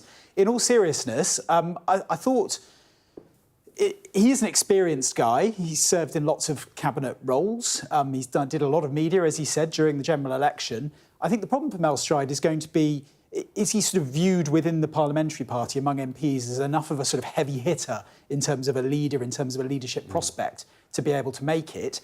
What I thought was also interesting, though, is that he did pretty succinctly and powerfully deliver what should be the Tory riposte and attack line to what we will hear from Labour and the government on Monday about the black hole in public finances. He said, look, this was rolling the pitch for tax rises and that they knew about this, the books were open before the campaign and before the election. And I think this is sort of tied up with the broader problem with having a long leadership campaign, is that when that happens on Monday and when the budget eventually happens, there were many in the party that think it would be rather good to have someone leading from the front on the Tory benches to deliver that attack line. Actually now, with the leadership contest spanning into November, it looks like Rishi Sunak will be the person doing that. Has he really got the kind of ammo, the kind of, stance to be able to do that, given that he led the party to their worst defeat ever? Also, fairly wishful thinking to think they're not all going to be scrapping at each other. I mean, if we remember the Truss versus Sunak battle, it got pretty personal, pretty poisonous. So we'll see how long the attempts to keep it pleasant lasts. In terms of what's we've got coming, before we get to the sport itself, James, pretty epic interview. Well. Yeah, you're talking about scrapping. This is a guy that knows how to scrap, that's for sure. Oleksandr It'd be great Usyk. to have a heavyweight boxer in Parliament, wouldn't it? It would be great. Look, we sit with the Klitschkos. We were talking about it previously and the work they do for Ukraine and politics in particular. But Oleksandr Usyk, we're talking about stuff he does outside the ring. We know what he does inside the ring. He's a world heavyweight champion, undisputed heavyweight champion. He was previously the undisputed cruiserweight champion. He's never lost as a heavyweight. A phenomenal fighter, but outside the ring, he fights for Ukraine. He does so much for the Ukrainian people. He's like an inspiration and a figure that Ukrainians look up to, and it's not just his work in the ring, it's outside the ring that he does, and it's quite amazing. And actually, he was in London yesterday, and what he was doing in London, he was overseeing a convoy of 50 vehicles as part of a scrappage scheme, now where diesel vehicles are packed with humanitarian supplies and sent to Ukraine's front line. Now, he's fought there himself at the start of the war, and Usyk admits himself that he's cried over the conflict over there, and Sky's Jackie Baltrell caught up with him earlier. You went back to Ukraine after you won the undisputed world title. What did you see when you went back? My people, my country.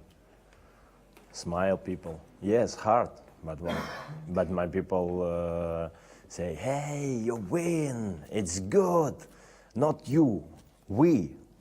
it's not only my win, it's all my country win. Because now... Have you cried about the war? Of course, but not see what I cry, but I do. Last attack for Ukraine, it's medical center, Ahmadid. It's children. It's not soldier. It's not big person. This is like this. 10 years, 6, 15, but it's only start, yeah? Life, it's only start. But for these people, it's last.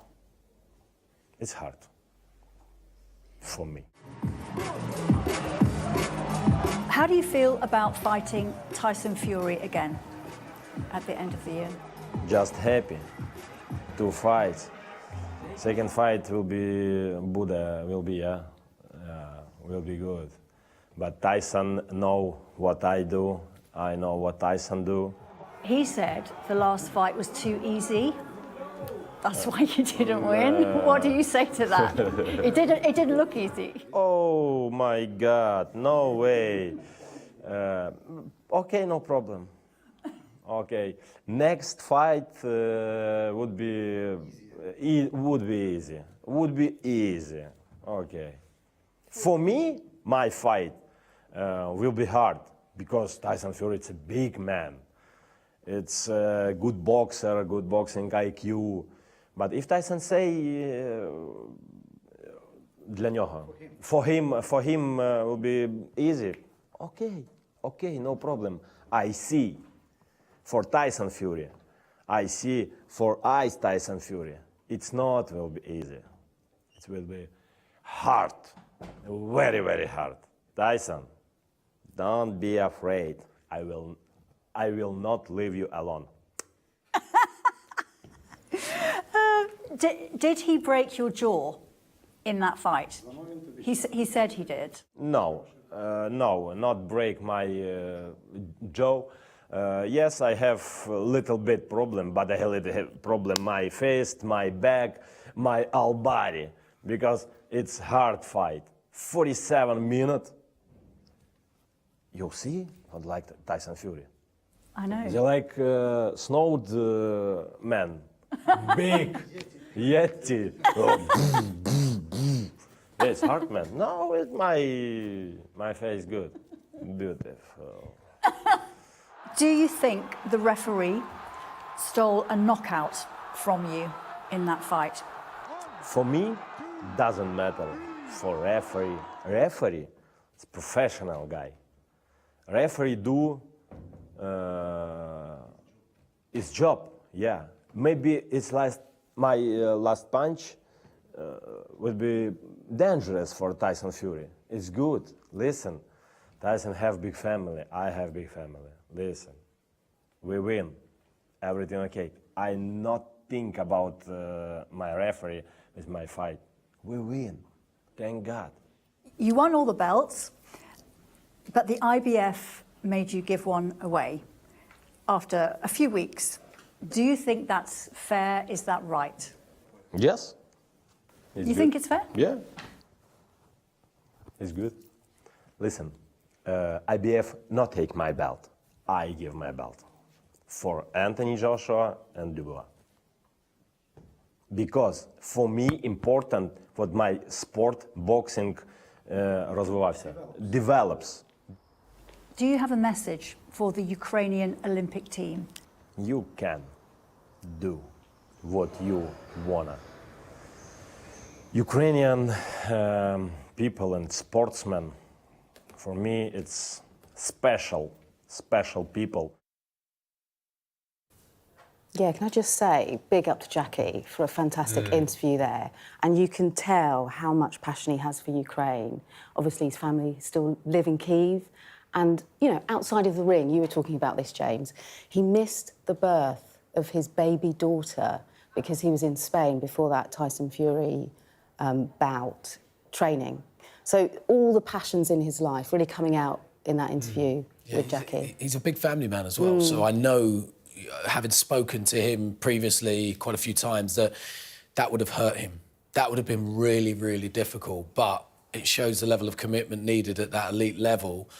And to beat someone like Tyson Fury, a phenomenal fighter, and he did so, and he became the undisputed champion. He's had to relinquish one of the belts now, but that just means it's going to take a while for someone else to come on board and try and take that undisputed title away. So, look, incredible guy. The work outside the ring, as I mentioned before, is just sensational. What he's doing now, again, to promote some positive move, hopefully, with a link between what's happening here in the UK and Ukraine is really important. Yeah. Before we get on to the rest of the sport, just wanted to remind people of a news story relating to the Olympics, and that vandals have carried out arson attacks on France's high-speed train network on the SNCF. There's been various fires along installations along the connections to the capital, to Paris, along the west, north and east services. There's delays, significant delays because of it, expected to last into the weekend. The sports minister said it's a sort of coordinated sabotage. It's completely appalling. To target the games is to target France. Some of those comments, some live pictures of, therefore, some delays in Paris. Such a shame to see this ahead of the opening ceremony tonight, and one hopes it's not derailed. And pretty excited otherwise for the Olympics to kick off tonight. Rob, are you going to be watching a lot of the Olympics? Yeah, I kind of find myself getting hooked onto some of the more unusual sports when I came through it. I know dressage has been in the news for sort of not so good reasons recently, but that was something that I just got completely intrigued by last time. Horses dancing, what's not to like? I mean, when we get to the real athletics, the pinnacle, that's got to be the best bit, because you don't see that around the rest of the year. I mean, I love all the other sports, the tennis, the football, all sorts of things, but I guess there are other events which we get our fill of those sports as well. Yeah, I think in the past, athletics has dominated, hasn't it? When we think about the Olympics, we always think about the athletics and the track and field events. Yeah. But I think the Olympics is growing. It's a shame to hear the news this morning, because the Olympics is there to celebrate wonderful athletes across various sports. It's also an opportunity to bring people in from around the world, whatever background they're from, working class, upper class, whatever, everybody just comes together. I mean, the opening ceremony is predicted to be watched by about 1.5 billion people, which is a staggering amount, and we hope it's there for the right reasons. But although the opening ceremony is to come tonight, the Olympics has already started, and we'll give you an update of some of the early action in the sport. This Sky News Sports Bulletin is brought to you by Vitality. Getting more people more active. Live life with Vitality. Laura, congrats, first of all, on being selected for your third Olympic Games. How are you feeling about Paris?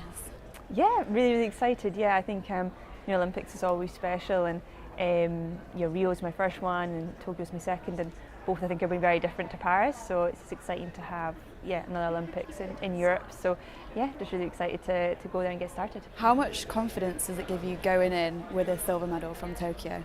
A lot, yeah. I think it's such, it's a pinnacle of athletics in your career to win an Olympic medal. So going into Paris, first time sort of being a reigning Olympic medalist is huge. So yeah, it's just lovely to kind of have that medal already and know that I've always got that, and hopefully I can add to it as well. Tell us about the women's 1500 at the moment, because it's so stacked and competitive. What is that like for you?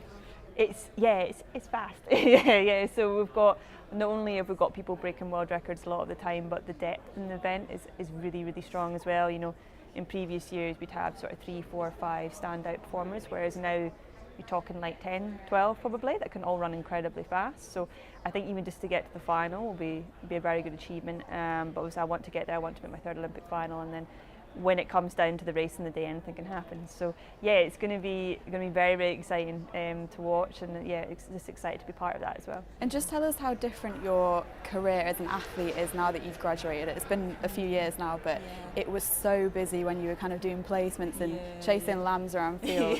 How different is it now?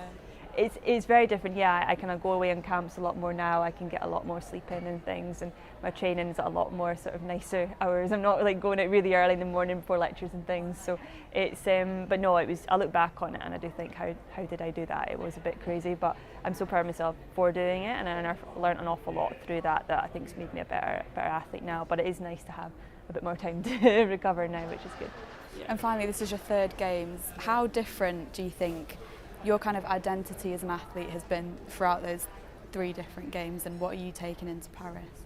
Yeah, I guess Rio I was kind of a youngster, but still sort of a medal contender at the time, but then unfortunately didn't get the medal, and then into Tokyo coming away with the silver, and now it's kind of like this full circle. You know, I've had 1 games where it's my first games, learning kind of experiences, Tokyo, you know, doing really well, so now it's like the 3rd one where I'm not too sure what's going to happen this time round. So it's no, it's a really, really nice place to be, and it's I never take it for granted. Sort of the opportunity to compete at Olympics is always incredibly special. So no, it'll just be really nice to, yeah, like you say, come to Olympics first time as a medalist, and seeing what will happen on the day.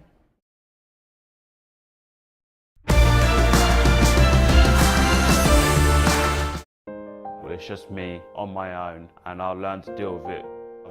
Fly Emirates, fly better. Thank you. Be splitting my vision, Sky News and Sky Sports News, as always. You're watching The Breakfast Show. A weekend of woe for drivers expected as millions of families set off on their summer holidays. We'll speak to the RAC next.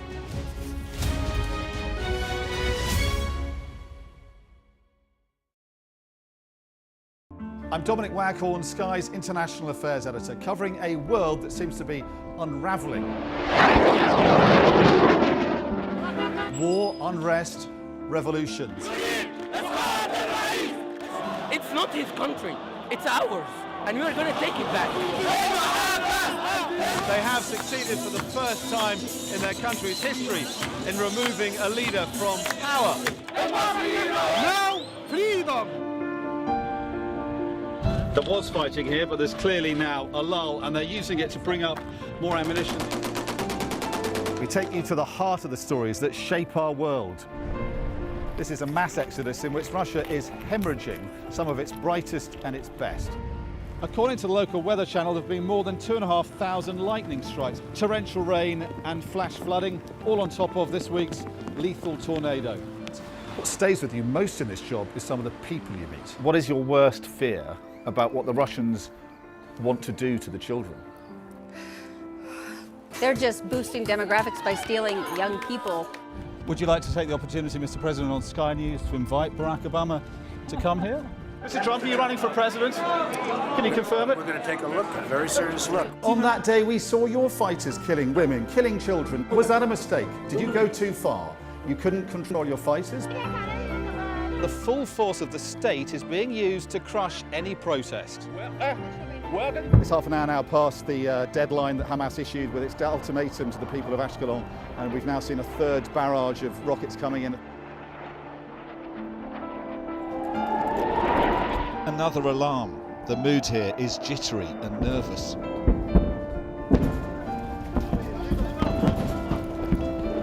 We're seeing the world get more and more divided, and it's our job to try to make sense of it all. We've got your Sunday mornings covered.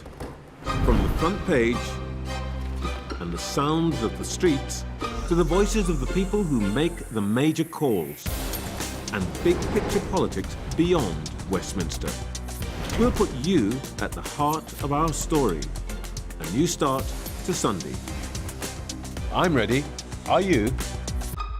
Join me, Trevor Phillips, Sunday mornings on Sky News.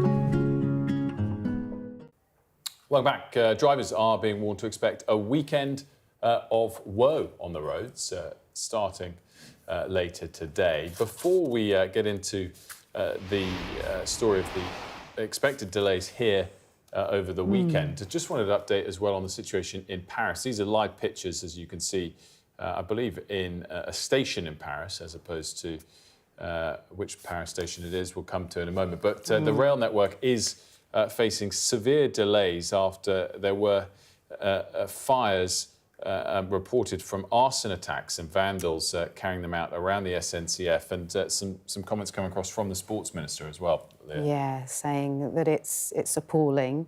It's meant that several trains have been cancelled. If we think back to the success of past Olympics, it is things like travel, getting sports fans to venues, making sure this is smooth. So this isn't the greatest of starts to what we're promised as the biggest ceremony later this evening. Yeah, the SNCF saying last night the SNCF was a victim of several acts of vandalism on the Atlantic, Northern and Eastern high-speed lines. Fires were deliberately set to damage their installations, and the sports minister, Miss Udea Castera, saying it's completely appalling to target the Games is to target France. It will disrupt this day and probably the weekend as well. So those live pictures there in a Paris train station.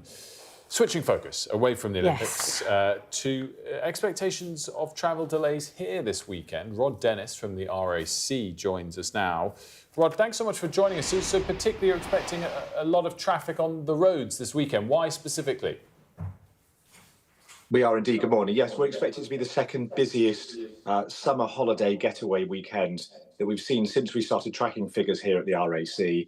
The only weekend we expected to have been busier was the one that came directly after COVID, obviously after all of us had been locked up for 2 years. And we had a very hot summer that year in 2022 as well. So, yes, we are expecting it to be busy. A lot of jams building on major routes from around about the middle of the day. And I think our friends over at INRIX, the data company, tell us that the particular routes that drivers need to be wary of are areas such as the M55, takes a lot of people over towards Blackpool in the northwest of England, the A23 that takes a lot of people south from London, obviously down into Brighton and Sussex, but particularly tomorrow as well, it's the M5. It's the road that so many people watching are probably going to be familiar with, that most of us use to get to Devon and Cornwall.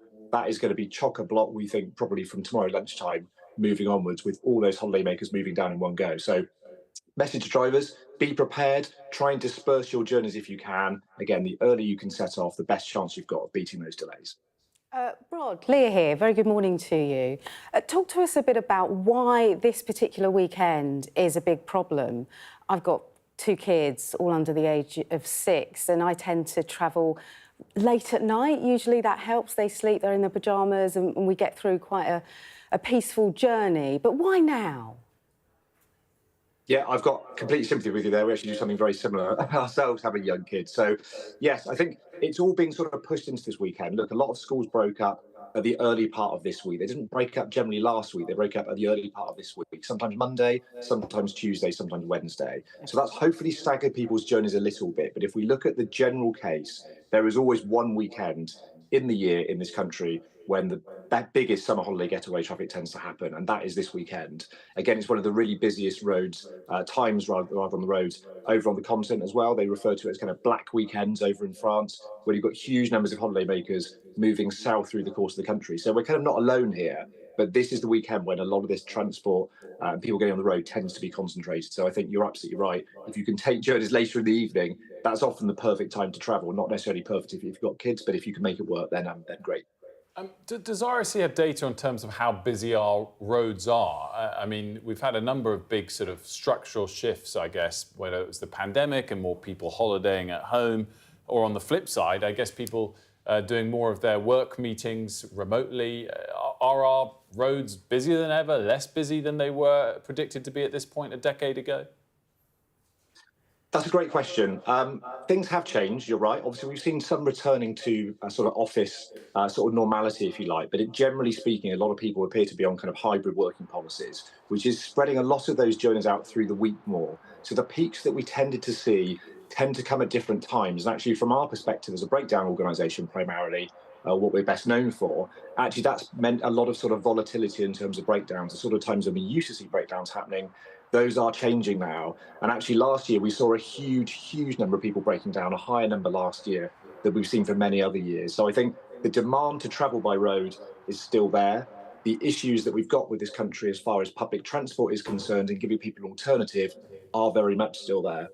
So when you put those two things together, I think the demand on travel, I think, is almost as great as it's ever been. And the number of drivers we've actually got on the roads, the number of registered licence holders is still at a record high. So we don't see that changing anytime soon, certainly. OK, Rod, we all know it's going to be terrible if you're heading out in the car today, tomorrow. Walk us through some tips. How can we cope? A good podcast, I bet. Yeah, I think that's a great idea. Our kids seem to like a horror story sometimes in the back of the car as well, so get some of those certainly lined up. Again, I think a lot of this is about preparation. I think what you don't want to have happen this weekend is your car letting you down. So please do check your vehicles ready for the sort of the longer journeys that we're taking. We've got some hot weather coming into the forecast next week as well.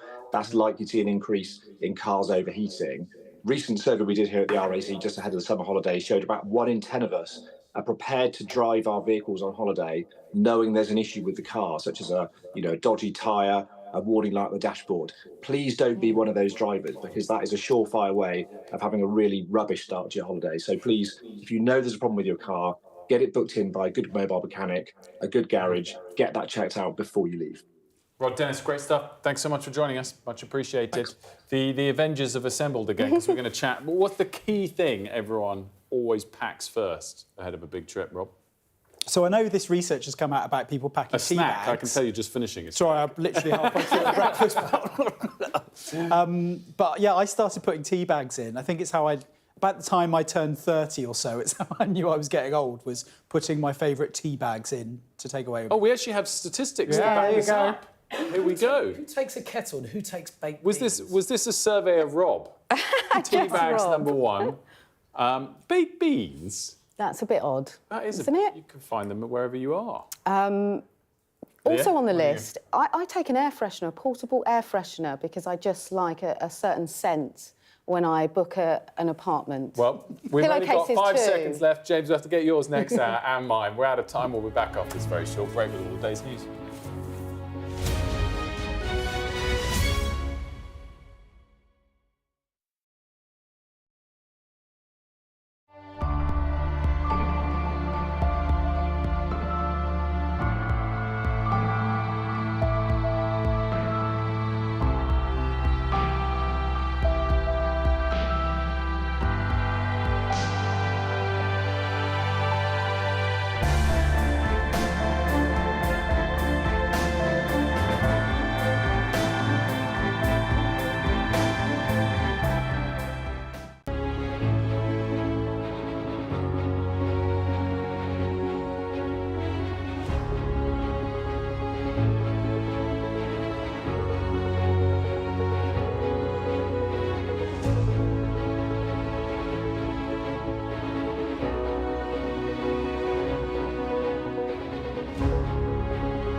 Good morning, it is 9 o'clock. We've got breaking news. French train lines have been hit by what the Transport Minister says is coordinated sabotage. Yeah, there's chaos this morning at French railway stations. Time to disrupt the Olympics. And we'll tell you all about a growing political battle here over the state of the public finances. It is Friday, the 26th of July. Your headlines.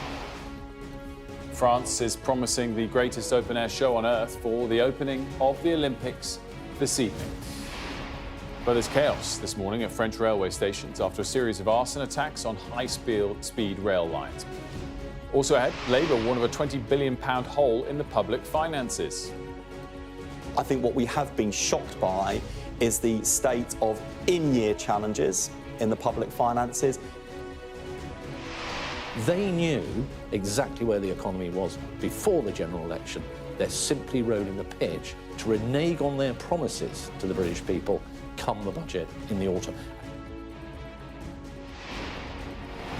Here in Manchester, the mayor appeals for calm after that video shows a police officer kicking and stamping on a man's head. One of Canada's most historic towns is devastated by wildfires. And Oleksandr Usyk, the toughest man on the planet, tells Sky News he cries over the war in his home country.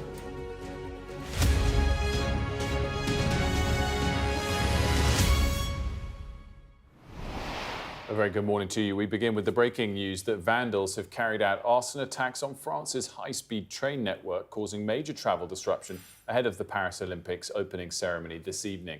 Railway operator SNCF say fires have been set at installations along the lines connecting Paris with the country's west, north and east. There's disruption here as Eurostar say some of its railway services between London and Paris have now been cancelled. Let's bring in now our correspondent, Europe correspondent, Adam Parsons. He joins us by phone because he's been travelling towards the stations and areas affected. What is the latest there, Adam, and what official word have we had on it all? Yeah, good morning to you. In the past few minutes, I've just had a conversation with the French sports minister, Amélie Oudéa-Castéra, who has herself just come from a meeting with the government, and she has provided us with the information that she says that this is sabotage. She said that it was if people who've done this are playing, she said, against the side of the athletes, and described it as large, coordinated sabotage. She said that she was angry, stressed, but said that we will not allow ourselves to be destabilized. I asked her whether or not this could be the actions of a state actor, whether this could be the actions of terrorists. She did not rule that out, but she said simply she didn't know that it could be that. It also could be protesters. She said at the moment they can't say who is responsible for these actions. I have to say, Wilfred, she was emotionally, she looked genuinely furious about what had happened. It was at pains to emphasise that Paris is safe for the millions upon millions of visitors who are going to be coming to this city over the coming couple of weeks. Clearly, she, along with so many other people here, want the focus to be on the opening ceremony today, a flotilla of boats that will be going down the River Seine and will be protected by a vast number of police officers. SNCF, the French national rail operator, has now deployed many rail workers onto the lines to try and address the damage that has been done. Police are being sent to main railway stations. As you imagine, this disruption is now meaning that people are crowding into these stations. Parisians are basically trying to get away from the city in order to avoid the disruption that inevitably comes with any city that is hosting an Olympic Games. So there are long delays on train journeys in this country. Eurostar is being affected, and this really does affect high-speed lines across a huge area, across the northeast, northwest, and then out towards the French Atlantic coast. As we said, the French government telling Sky News that at the moment it can't say who is responsible, but this minister emphasising to us that she's angry, stressed, furious, emotional, but insisting that France will not allow itself to be destabilised right on the eve of its own Olympic Games.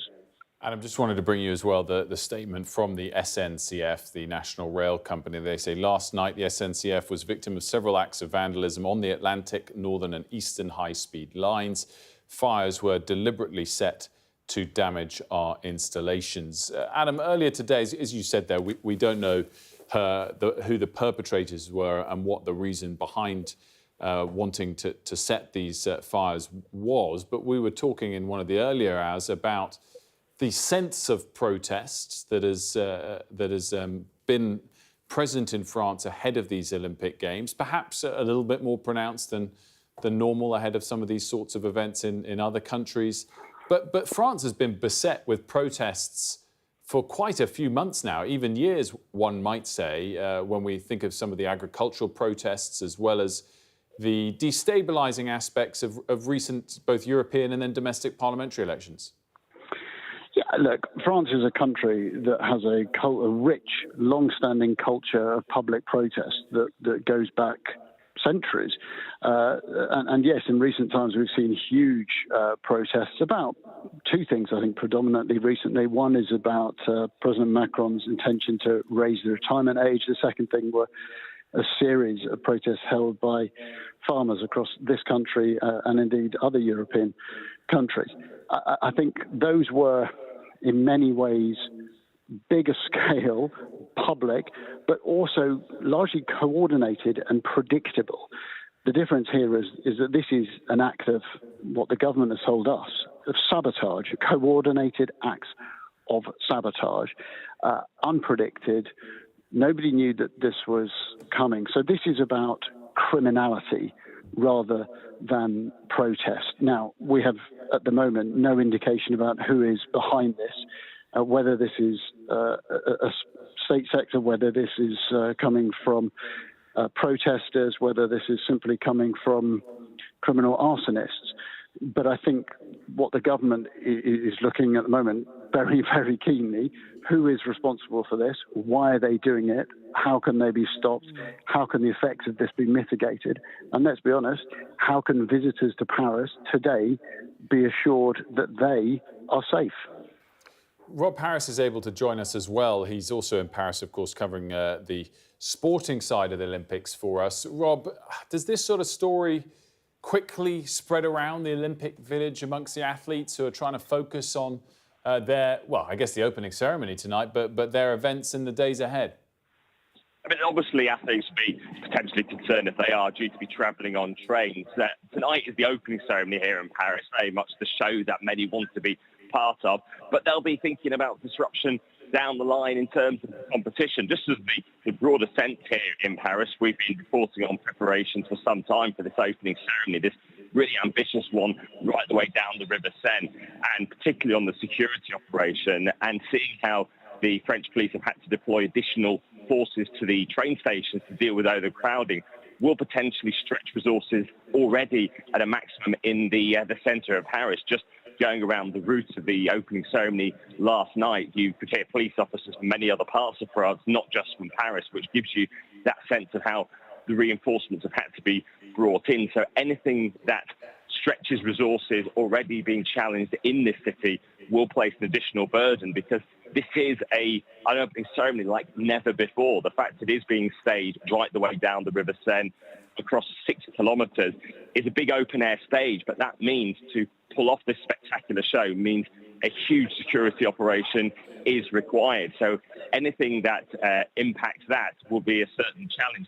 You know, having covered many Olympics now, one of the things that's always on the minds of planners and security officials is not always just the actual heart of the Olympics, often in the capital city. It's about the wider country and the fear that sometimes softer targets around the rest of the country could have incidents linked to them. Now, obviously, we don't know what the cause of this is yet, who is responsible, but this is the type of incident that you often hear discussed in planning for these games, when there are incidents, not necessarily in the Olympic city itself, but in other parts of the country that then put a stretch on those resources. So that will certainly be something on the minds of the Olympic organisers, as they have so many dignitaries coming in, world leaders in, to join their President Emmanuel Macron at this opening ceremony that will finish at the Trocadero opposite the Eiffel Tower tonight. And even across Paris, you get a sense of just how different this city does feel.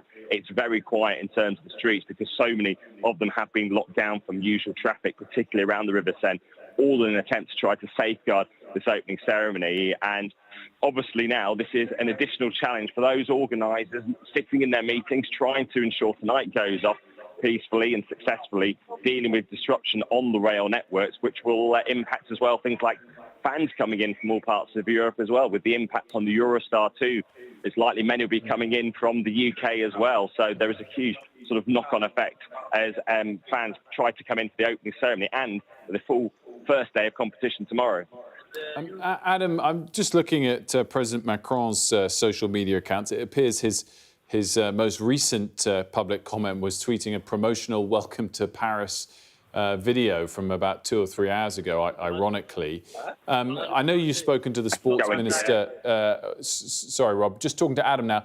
Adam, I know you've spoken to the sports minister already. Would we expect this issue to lead to a comment from President Macron? And again, just gauge for our viewers how much President Macron personally has riding on these Olympics and needing them to go well. Well, the second thing first, Emmanuel Macron is enormously invested in this. I mean, remember, a different political system, power invested in the French president, rather in the way that power is invested in an American president. He is seen as the symbol of this country, and that is a role that bluntly, Emmanuel Macron is quite happy to play. So he will want these Olympics to go well, to reflect on his country and on him. Will he comment? That's a sort of interesting communications issue.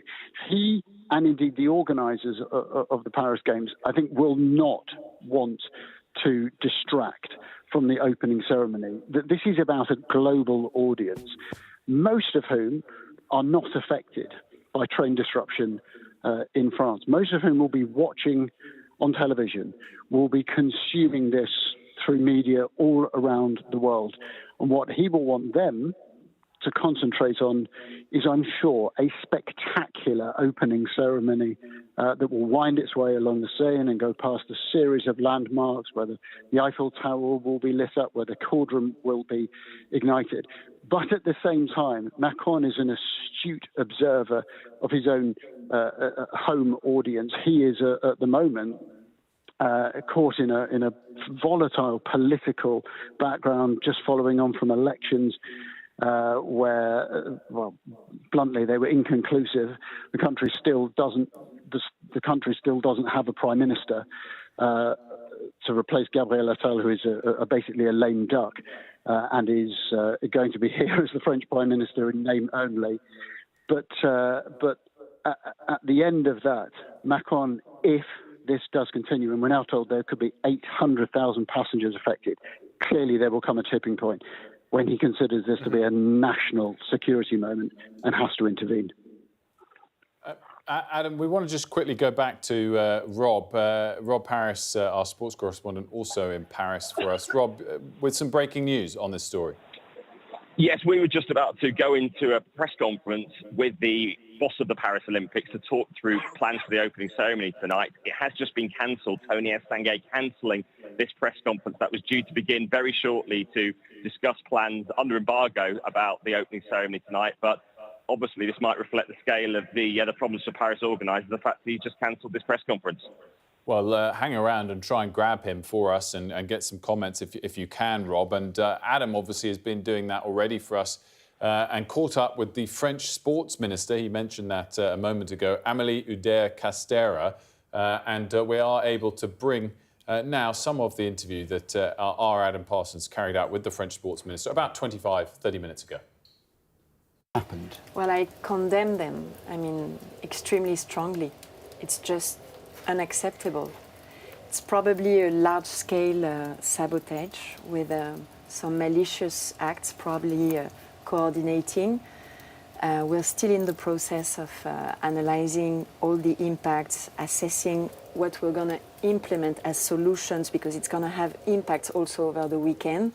And we want this not to jeopardize the quality of the experience for the athletes and for the spectators. So it's a huge work in terms of crisis management, but we were prepared for that. You know, we had prepared for all scenarios. SNCF, the operator for the high-speed lines, the Ministry of Transport, together with the region, who is in charge of a number of transport lines as well and stations. We are all together as a team, united to find the right solutions and be very, very fast back on our feet. Are you worried that this is the act of Russia or a malicious actor or terrorist group? I mean, I cannot say at this hour. Maybe can be also protesters, even French people. I mean, clearly what I want to say is that people doing that, you know, they're really playing against the side of the athletes who have been working so hard for so many years to be there, to enjoy their sport, to deliver their performance, to realize, I mean, to live their dreams. We're not going to impede them. And, you know, there have been like thousands of people working on that. I have a little bit of anger, you know, a bit preoccupied, a bit stressed, anger, but we're not going to let ourselves destabilize by this. I can sense this emotion you have because the preparations for these Olympic Games have obviously taken years. So much detail, so much care has gone into this. Absolutely, and hundreds of thousands of people, French people that have worked on this for years. But, I mean, others had difficult times. I mean, I think about our friends in Japan when they had to face all these crises and managing the COVID. So we find inspiration in previous examples. The British have done that so well in 2012 that, you know, it gives us there again some impetus to try to be good, to try to give happiness to the world, to send a positive image of our audacity, but also resilience, strength as a nation and as a team. How important is it for you that this opening ceremony sets the tone, that it goes without a problem and it sets the tone for the whole Olympics and Paralympics to follow? It's critical, of course. We know that. We know that from a sports standpoint, the first home nation results, I mean, determine like the general dynamics of the whole nation's delegation. It's the same there for the experience, etc. We know it's going to be key to have a great opening ceremony. This is why we have worked so hard on it. Tony Estanguet, Thomas Joly, Thierry Reboul, all the team, many dancers, many artists, some top artists that you will, don't ask me secrets. It's going to be, a great ceremony. We are trying also to mix in something very smooth the various parts. Usually it's a bit of a silo between the artistic part, then the parade of the athletes, then the protocol. There we have tried to mix that in a story that tells a lot about France, that also breaks a number of cliches on who we are and what we stand for. But we're going to send a very positive, open and audacious message to the world, and a message of universality, of unity and concord. Security, we talked about, but security away from what happened this morning. There are a lot of police, a lot of soldiers, a lot of private security in this. I mean, how important is it to you that visitors, the tourists who come here, feel safe? It's extremely important. We owe that to them, and they feel that presence, they see it, so it's very reassuring for them. And Paris is a very safe place. It's going to be tonight a very safe place because we have anticipated everything, because we really have mobilized a huge number, almost 50,000 security forces, including the military and the private security officers. So security is there. And, you know, sometimes the last days we've been a little bit criticized by the heaviness of the procedures we have put in place. When you see what happened this night at 4 a.m., you realize that we were right to anticipate all negative possible impacts. I should ask you about sport. Yeah. You're the sports minister. How important is it for you that France does well? And tell us, who do you think will be the star in for the tennis? French team? In any sport. You can say tennis if you want, no, it's because I have a past in tennis. I used to be a professional tennis player, so sometimes when the word is close to tennis, I tend to hear tennis. Andy Murray will be the star in tennis, of course, we know, but... We have some good ones as well. No, I think we want to be in the top 5. That's our objective, and we have set ourselves that objective. Now for 2 years, we've been working very hard on it, analyzing also the home advantage that you guys, GB team, captured so well. And there again, you were an inspiration for us because you invested very smartly on your performance system.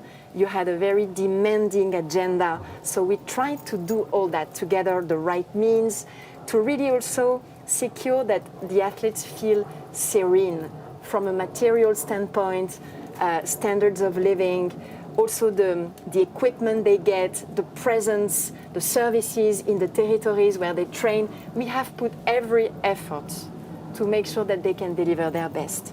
And what I want to say is that, of course, I know that to have like superb Olympics, we need fantastic results. But I want to tell the athletes that whatever happens, I will be siding with them. That's always the approach I've had. I love them, they know it, and I will support them to the highest of my possibilities. And who do you think could be? Will it be Léon Marchand, or who could it be? I mean, Léon Marchand, Teddy Riner. We have also very good track record on collective sports, on team sports. Handball is very good, both on men and women. In triathlon, we've been performing very well. And you know, there are some disciplines where we were not used to be that good, but the level has been rising. Golf is an example. Table tennis is another example. So we're usually great at fencing, at cycling, at swimming and judo. Usually these are the 4 best sports. But there, I really feel, based on the track record of the previous months, that we can do very well in at least 25 of the sports. So that's a large number. Bonne chance. Thank you so much. Good luck to you.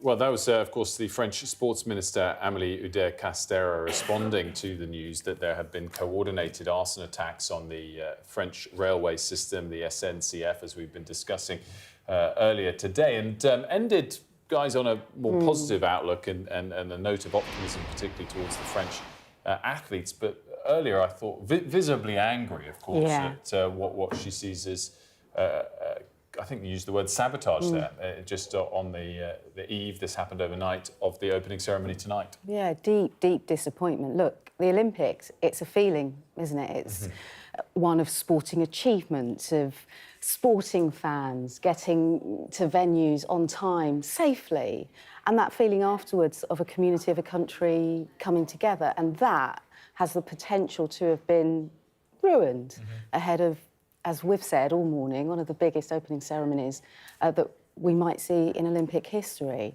And I thought, Rob, as well, really interesting, clearly that's the most high-profile person we've heard from the government commenting on this, and what Adam was saying beforehand, that we might not hear Macron comment on this because he won't want to dilute the international message ahead of the opening ceremony tonight, and want the people outside of France who aren't affected by the trains to focus on that. Yeah, it's a delicate sort of communications balance, isn't it? Because, you know, in the run-up to Olympics, there's always a debate, I guess, about that sort of trade-off between putting enough security in place to make sure it passes safely and people can get to where they need to go, without necessarily it being so overbearing that it sort of, you know, chokes off that sense of joy that you get in the city and in the country ahead of it. And I thought it was interesting, the minister saying there that clearly they were right to be aware that this sort of stuff could happen. And I guess you just hope that it doesn't sort of escalate into anything even more severe or even more sinister as the sort of hours and days to come. We're going to take a very quick break now, and when we come back, we will have more live from Paris from our team there on the ground on this unfolding situation.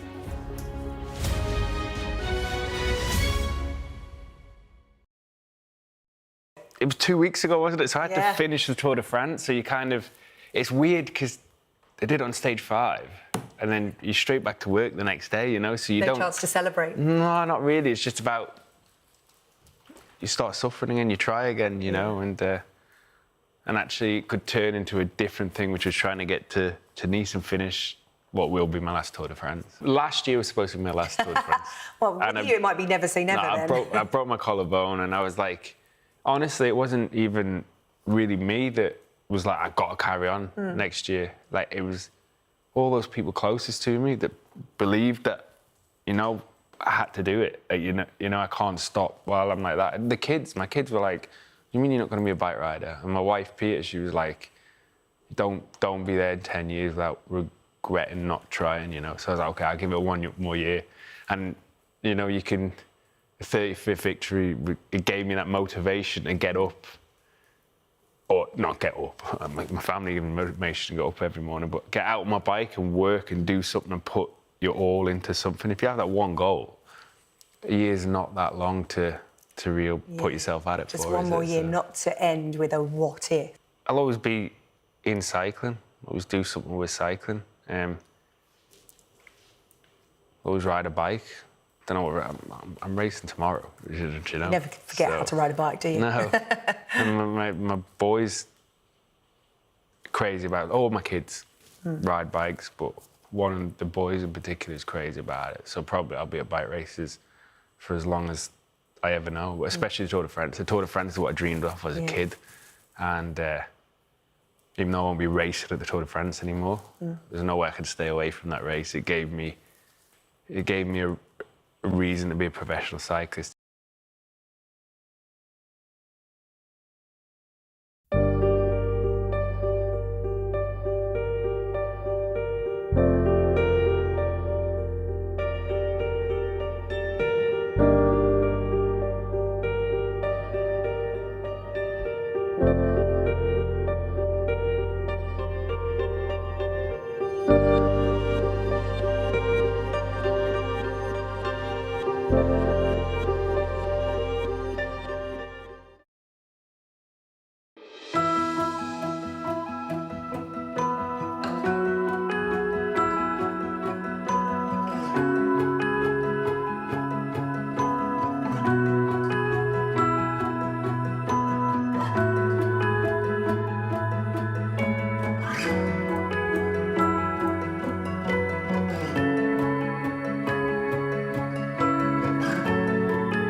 Welcome back to The Breakfast Show. Let's remind you of the breaking news this morning that vandals have carried out arson attacks on France's high-speed train network, causing major travel disruption ahead of the Paris Olympics opening ceremony this evening. The French national railway operator SNCF say fires have been set at installations along the lines connecting Paris with the country's west, north and east. There's disruption here as well, as Eurostar say some of its railway services between London and Paris have had to be cancelled. SNCF released a statement in response to the arson attacks, announcing major travel disruptions. It reads, last night the SNCF was victim to several acts of vandalism on the Atlantic, Northern and Eastern high-speed lines. Fires were deliberately set to damage our installations. It all comes as France is promising the greatest open-air show on Earth for their opening ceremony tonight. Let's bring in our sports correspondent, Rob Harris. He joins us now live from Paris. Rob, you were due to be attending a press conference about the opening ceremony. Yes, I'm in the main press centre for the Paris Olympics, where the press conference has been cancelled. It was only 20 minutes before it was due to start that we were informed that the Paris 2024 president, Tony Stanguet, would no longer be available. No reason has been given. We've been asking to try to find out. They do say it's not to do with the trains, but they're not saying what other cause has prompted this decision to cancel the press conference. Obviously, this is a huge disruption for them as they spend years planning for this big moment, the opening ceremony, the night of the Paris Olympics beginning, and something like this is just what they don't hope will happen. Travel disruption obviously inevitable, and also stretching resources not only across Paris but the rest of the country with this act of sabotage, the vandalism on the train lines in multiple parts of the country. And it's an additional challenge for them because already they were trying to stage the most ambitious opening ceremony in Olympic history, not the one we're used to seeing in a stadium where athletes go and parade all the way around the stadium. Instead, athletes boarding 85 boats in the Olympic Village and then parading in a flotilla 6 kilometres down the River Seine before ending up near the Eiffel Tower and disembarking at the Trocadero site, which is where we'd expect to see President Emmanuel Macron and other world leaders and dignitaries as well. So already the scale of that was absolutely ambitious. It was there were moves along the way to potentially scrap the plans altogether. In fact, they've had to scale back the operation already due to security concerns because France is a country that is on the highest state of security alert since March in the wake of Islamic State attacks in France, in Russia. So this is already a huge operation for them planning for Olympics. It always is at an Olympic Games with more than 10,000 athletes, thousands of media and other personnel here.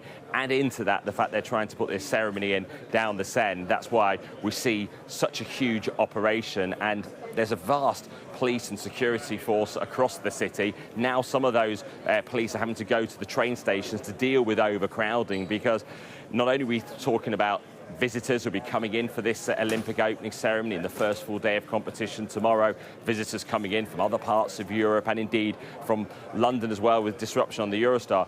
Also a sense that many Parisians want to leave the city as well, to get out of the city because a lot of roads are closed, particularly around the Seine. There are restrictions in terms of your movement. So that will also impact their plans in terms of being able to leave this city. And as we look at this opening ceremony, this Olympics in its entirety, remember, because of the pandemic, this is the first Olympics for many years, big crowds like this, really since London 2012. I was in Rio in 2016 when there weren't the crowds, not as many visiting fans coming from around the world. Then, of course, when I was in Tokyo in 2021, there were no fans at all allowed at the venues in the Japanese capital. So this was intended to be, and it is intended to be, still the sort of rebirth of the Olympics for the first time in a dozen years, where everyone can come together and celebrate through sport. But these sorts of games are huge logistical challenges, and this attack, this disruption on the train system is going to add to the many headaches, and we're waiting to hear more from the Olympic organisers. We're just not going to hear from, for the moment, about the opening ceremony plans tonight. Rob Paris, great stuff as always. Stay close and come back as and when you have a little bit more detail for us. Rob Paris for us in Paris. We're going to take a very quick break. When we come back, we'll have all of the day's latest news and more on that unfolding situation in Paris.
Welcome back. We're going to now listen to the House of Commons, the Shadow Paymaster General Nick Thomas-Symonds, give an update on the infected blood inquiry. Been shattered and the voices of victims ignored for decades.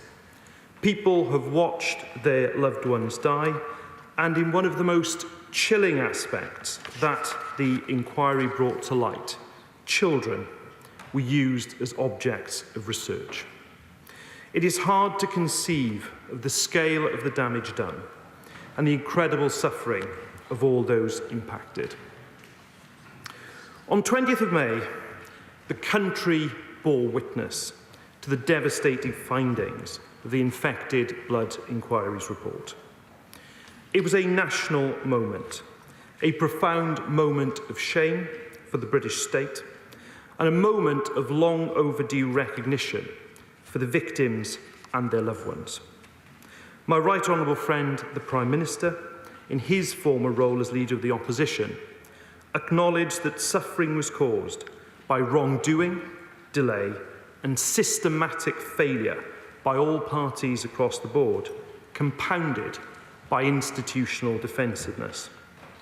The former Prime Minister issued an apology on behalf of the state for the devastating impact that the use of infected blood and infected blood products has had on countless lives.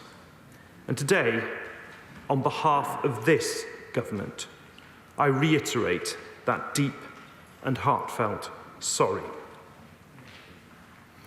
Now, firstly, let me reassure the House that the government is committed to acting on the findings of the Infected Blood Inquiry report to ensure swift resolution. We are also committed to working on a cross-party basis and will work with others to deliver the compensation scheme and get final payments to victims as soon as possible. It is vital that we shine a penetrating light on the lessons that must be learned, and that includes paying comprehensive compensation to those infected and affected by the infected blood scandal. I'd also like to thank honourable members who've played prominent roles in pushing this work to this point.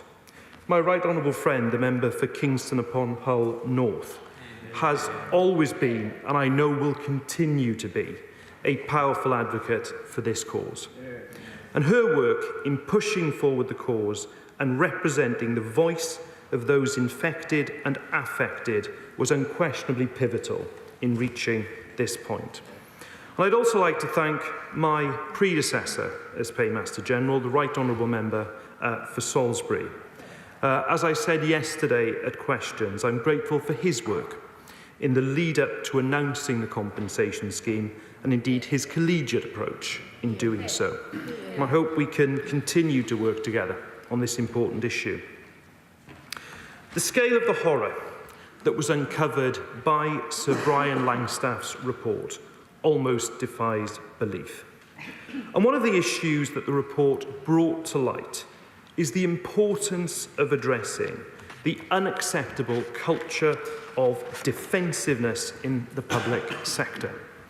And we must make sure that the reputation of people and protecting institutions is never put above public service. And this government will bring forward legislation to place a duty of candour on public servants and authorities to make sure this kind of behaviour cannot happen again. And that legislation must be the catalyst for a changed culture in the public sector by improving transparency and improving accountability. It will address that culture of defensiveness and help ensure that the lack of candour uncovered in the infected blood scandal, and indeed in too many other instances such as Hillsborough and Horizon, is not again repeated. However, we also recognise that as well as delivering institutional change, we must also provide financial redress to the people whose lives have been irreversibly and tragically changed as a result of the infected blood scandal. One of the most powerful conclusions, Madam Deputy Speaker, in the inquiry's report is that an apology is meaningful only if it is accompanied by action. And it is now my responsibility to carry forward this action, and I hope to lead this work not only with the support of this House, but with sensitivity and respect towards the people who've been so unfairly affected by this scandal. After all that has happened, listening to the voice of victims is crucial, and I will endeavour to work closely with the infected blood community as we progress this work. I would also like to take this opportunity to update the House on the progress being made in establishing the Infected Blood Compensation Authority. The Victims and Prisoners Act legally created the authority on 24th of May. And since this point, the interim Chief Executive, David Foley, has been working closely with Sir Robert Francis KC, the interim chair of the Infected Blood Compensation Authority, to set up the compensation service. It is frankly no small task. The Cabinet Office is supporting the organisation as it recruits and sets up a service that is easy to access and simple to use. The Infected Blood Compensation Authority itself will then provide regular updates to the infected blood community and all others interested in its work. Let me turn now to compensation. On 21st of May, I welcomed the former administration's announcement on compensation. And there is an urgent need to get money to people, Madam Deputy Speaker, in the most timely way possible. Further interim payments of £210,000 were made to people who are beneficiaries of the infected blood support schemes living with infections on June the 24th, bringing the total which has been paid in compensation to victims to over £1 billion. However, we recognise that this is not enough for many others who've also been waiting for far too long. The Cabinet Office is working closely with DHSC, the devolved governments and the administrators of the existing infected blood support schemes to establish the process for making interim payments of £100,000 to the estates of deceased people who were infected with contaminated blood or blood products and whose deaths have not yet been recognised. Work is progressing to ensure these payments are made as soon as we are able to, and I am pleased to confirm to the House today that applications for these payments will open in October, and we will set out further details of this in due course. Madam Deputy Speaker, there is also the matter of the final compensation scheme. We are committed to delivering this work and delivering it quickly. We are also committed to getting it right. The proposed compensation scheme was published on gov.uk on the 21st of May, and we are committed, as I indicated to the Shadow Paymaster General yesterday, to making regulations to establish the scheme by the 24th of August, as we are obliged to do by the Victims and Prisoners Act. But we also recognise the importance of building the support and trust of those who will access the scheme. Sir Robert Francis undertook an engagement exercise in June at the former government's request with the support of all parties. This exercise engaged those who've been most impacted by this scandal on the content of the compensation scheme. And I have been engaging with Sir Robert to hear his advice following his meetings with members of the infected blood community. And I'm considering his advice carefully with a view to publishing both his report and the government's position on it in advance of 24th of August. Finally, I would like to reassure the House that there will be an opportunity here to fully debate the content of the inquiry's final report. I am conscious that given the timing of the recent election, there's not yet been time for honourable and right honourable members to do so, and it is essential, in my view, that members of this House have enough time to digest and debate the devastating findings that the report set out. The government is considering Sir Brian Langstaff's recommendations, and we will provide an update to Parliament on the progress we are making to respond to the inquiry's recommendations by the end of the year, as Sir Brian recommended in the report. Madam Deputy Speaker, the infected blood scandal is one of the gravest injustices this country has seen. And I want to end by paying tribute to the courage and determination of the victims of this scandal. Those infected, those affected, who fought so hard for justice. And in every debate, we remember that they are at the centre of all this. And it is for them that we must come together to restore the sense that this is a country that can rectify injustice. They deserve, Madam Deputy Speaker, nothing less. And I commend this statement to the House.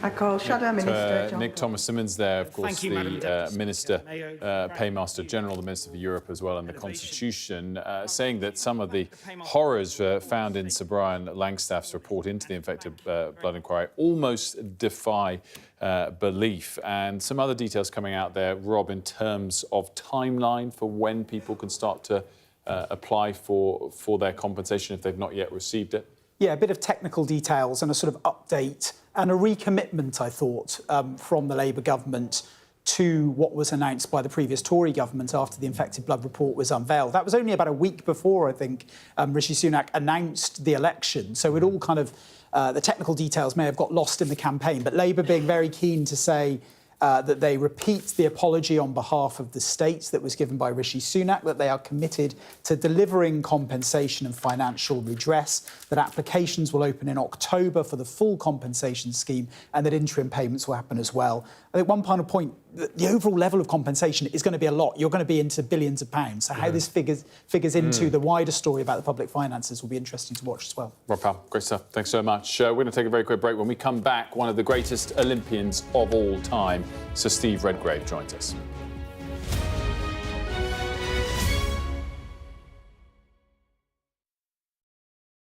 I'm Dominic Waghorn, Sky's International Affairs Editor, covering a world that seems to be unravelling. War, unrest, revolutions. It's not his country, it's ours, and we're going to take it back.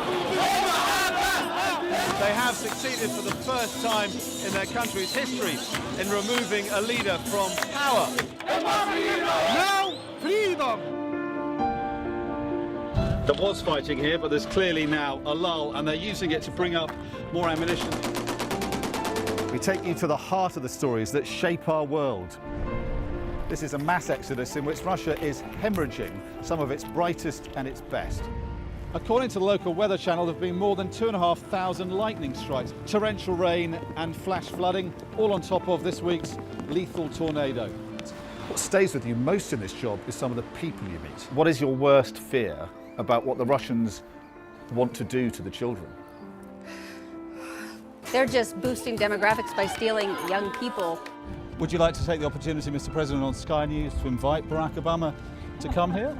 Mr. Trump, are you running for president? Can you confirm it? We're going to take a look, a very serious look. On that day, we saw your fighters killing women, killing children. Was that a mistake? Did you go too far? You couldn't control your fighters? The full force of the state is being used to crush any protest. It's half an hour now past the deadline that Hamas issued with its ultimatum to the people of Ashkelon, and we've now seen a third barrage of rockets coming in. Another alarm. The mood here is jittery and nervous.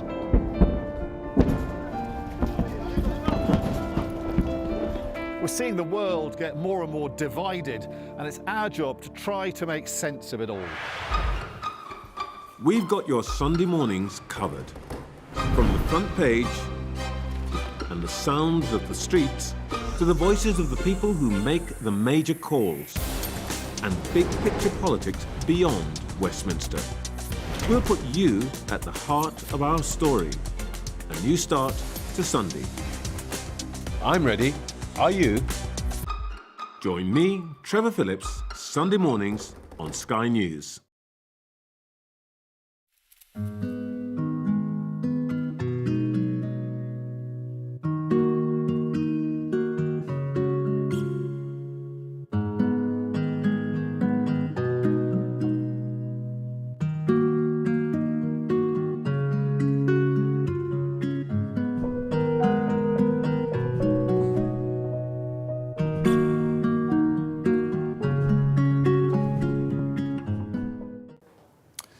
Welcome back to Sky News Breakfast. A reminder of the situation in Paris this morning, where vandals have carried out arson attacks on France's high-speed train network. It's caused major travel disruption ahead of course, the opening ceremony due tonight in Paris. And we've heard from the French sports minister and also official statements from the SNCF referring to the scale of train disruption it's caused. Some cross-channel trains have also been cancelled as a result. Leah, of course, is the last thing France would have wanted on this day when we do have the opening ceremony later tonight. And when we had that interview that Adam did with the French sporting minister, you saw the sort of scale of anger that she felt towards these saboteurs, as she said. Yeah, it was a deliberate act, she said. Deep, deep disappointment too, you could see in that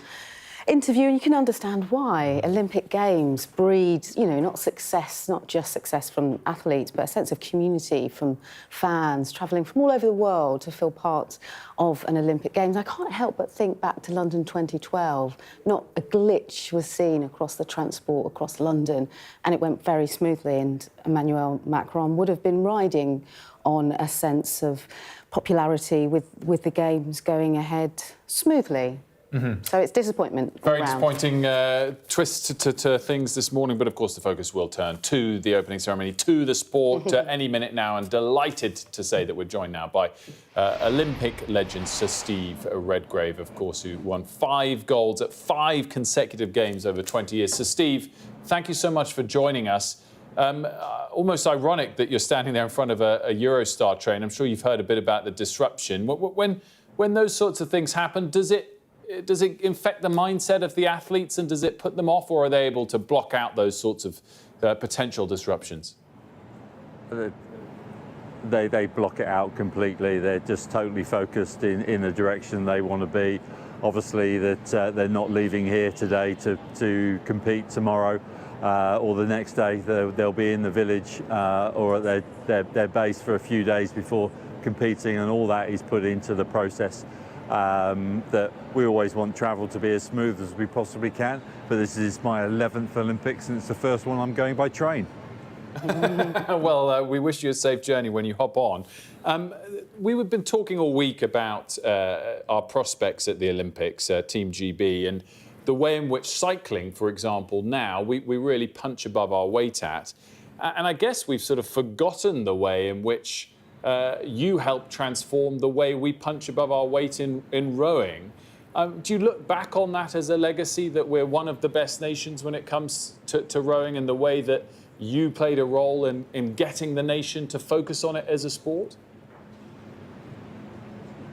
Well, we date back to the 90s, the 80s, the 70s, the 60s, the 50s, and before that, and we were winning single digits of gold medals at the Olympics.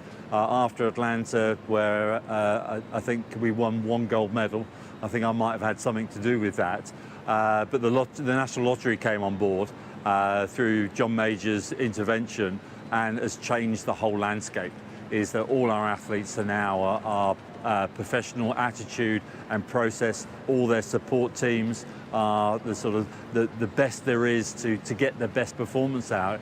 And that's where the medal haul is so much higher gold medals, higher medals overall. And that traditionally when you host your own games, as we did in 2012, you normally do quite well 4 years later. But my looking of what we did in Tokyo was to see if we could buck that trend, and we did by the amount of medals that we won in Tokyo, and there's no reason why we won't win as many gold medals and medals across the board this time around in Paris. Very good morning to you, Sir Steve Redgrave. It's Leah here. Great pleasure to talk to you this morning. I just want to talk about your success and looking back, how much your family played a role in that, because you have 3 children too. It must have been quite a hectic time for you, but how much they played into that success, I'd be keen to know. Very much so, is that I met my wife through rowing. We both competed at the '84 Olympics in Los Angeles. So we hope to both be there in 4 years' time when it goes back to LA. We didn't get married until '88, so we were married when we went to the Seoul Games. And then my first daughter came along at Barcelona. The next one came along just before Atlanta, and my son came along just before Sydney. I didn't want to have any more children, so that meant that I had to stop competing as well. But it's nice being part of that and the family support. My parents were hugely supportive. I've got 2 elder sisters. My mother taught all 3 of us to drive, and then taught of herself to become a driving instructor just to raise money to help fund me to be able to compete. And that's the difference of where the athletes are now, is that we don't have to rely on that type of resourcing. The support the National Lottery does right across the board for grassroots, right the way up to the highest level, really gives us a platform to compete with the best in the world at every sport. So, Steve, very sadly we are out of time, but it's been a pleasure to have you on today, and we wish you a safe journey when you're able to make it to Paris, and I hope you inspire Team GB to many, many medals. We are out of time here on Sky News Breakfast. Sky News Today with Gareth up next.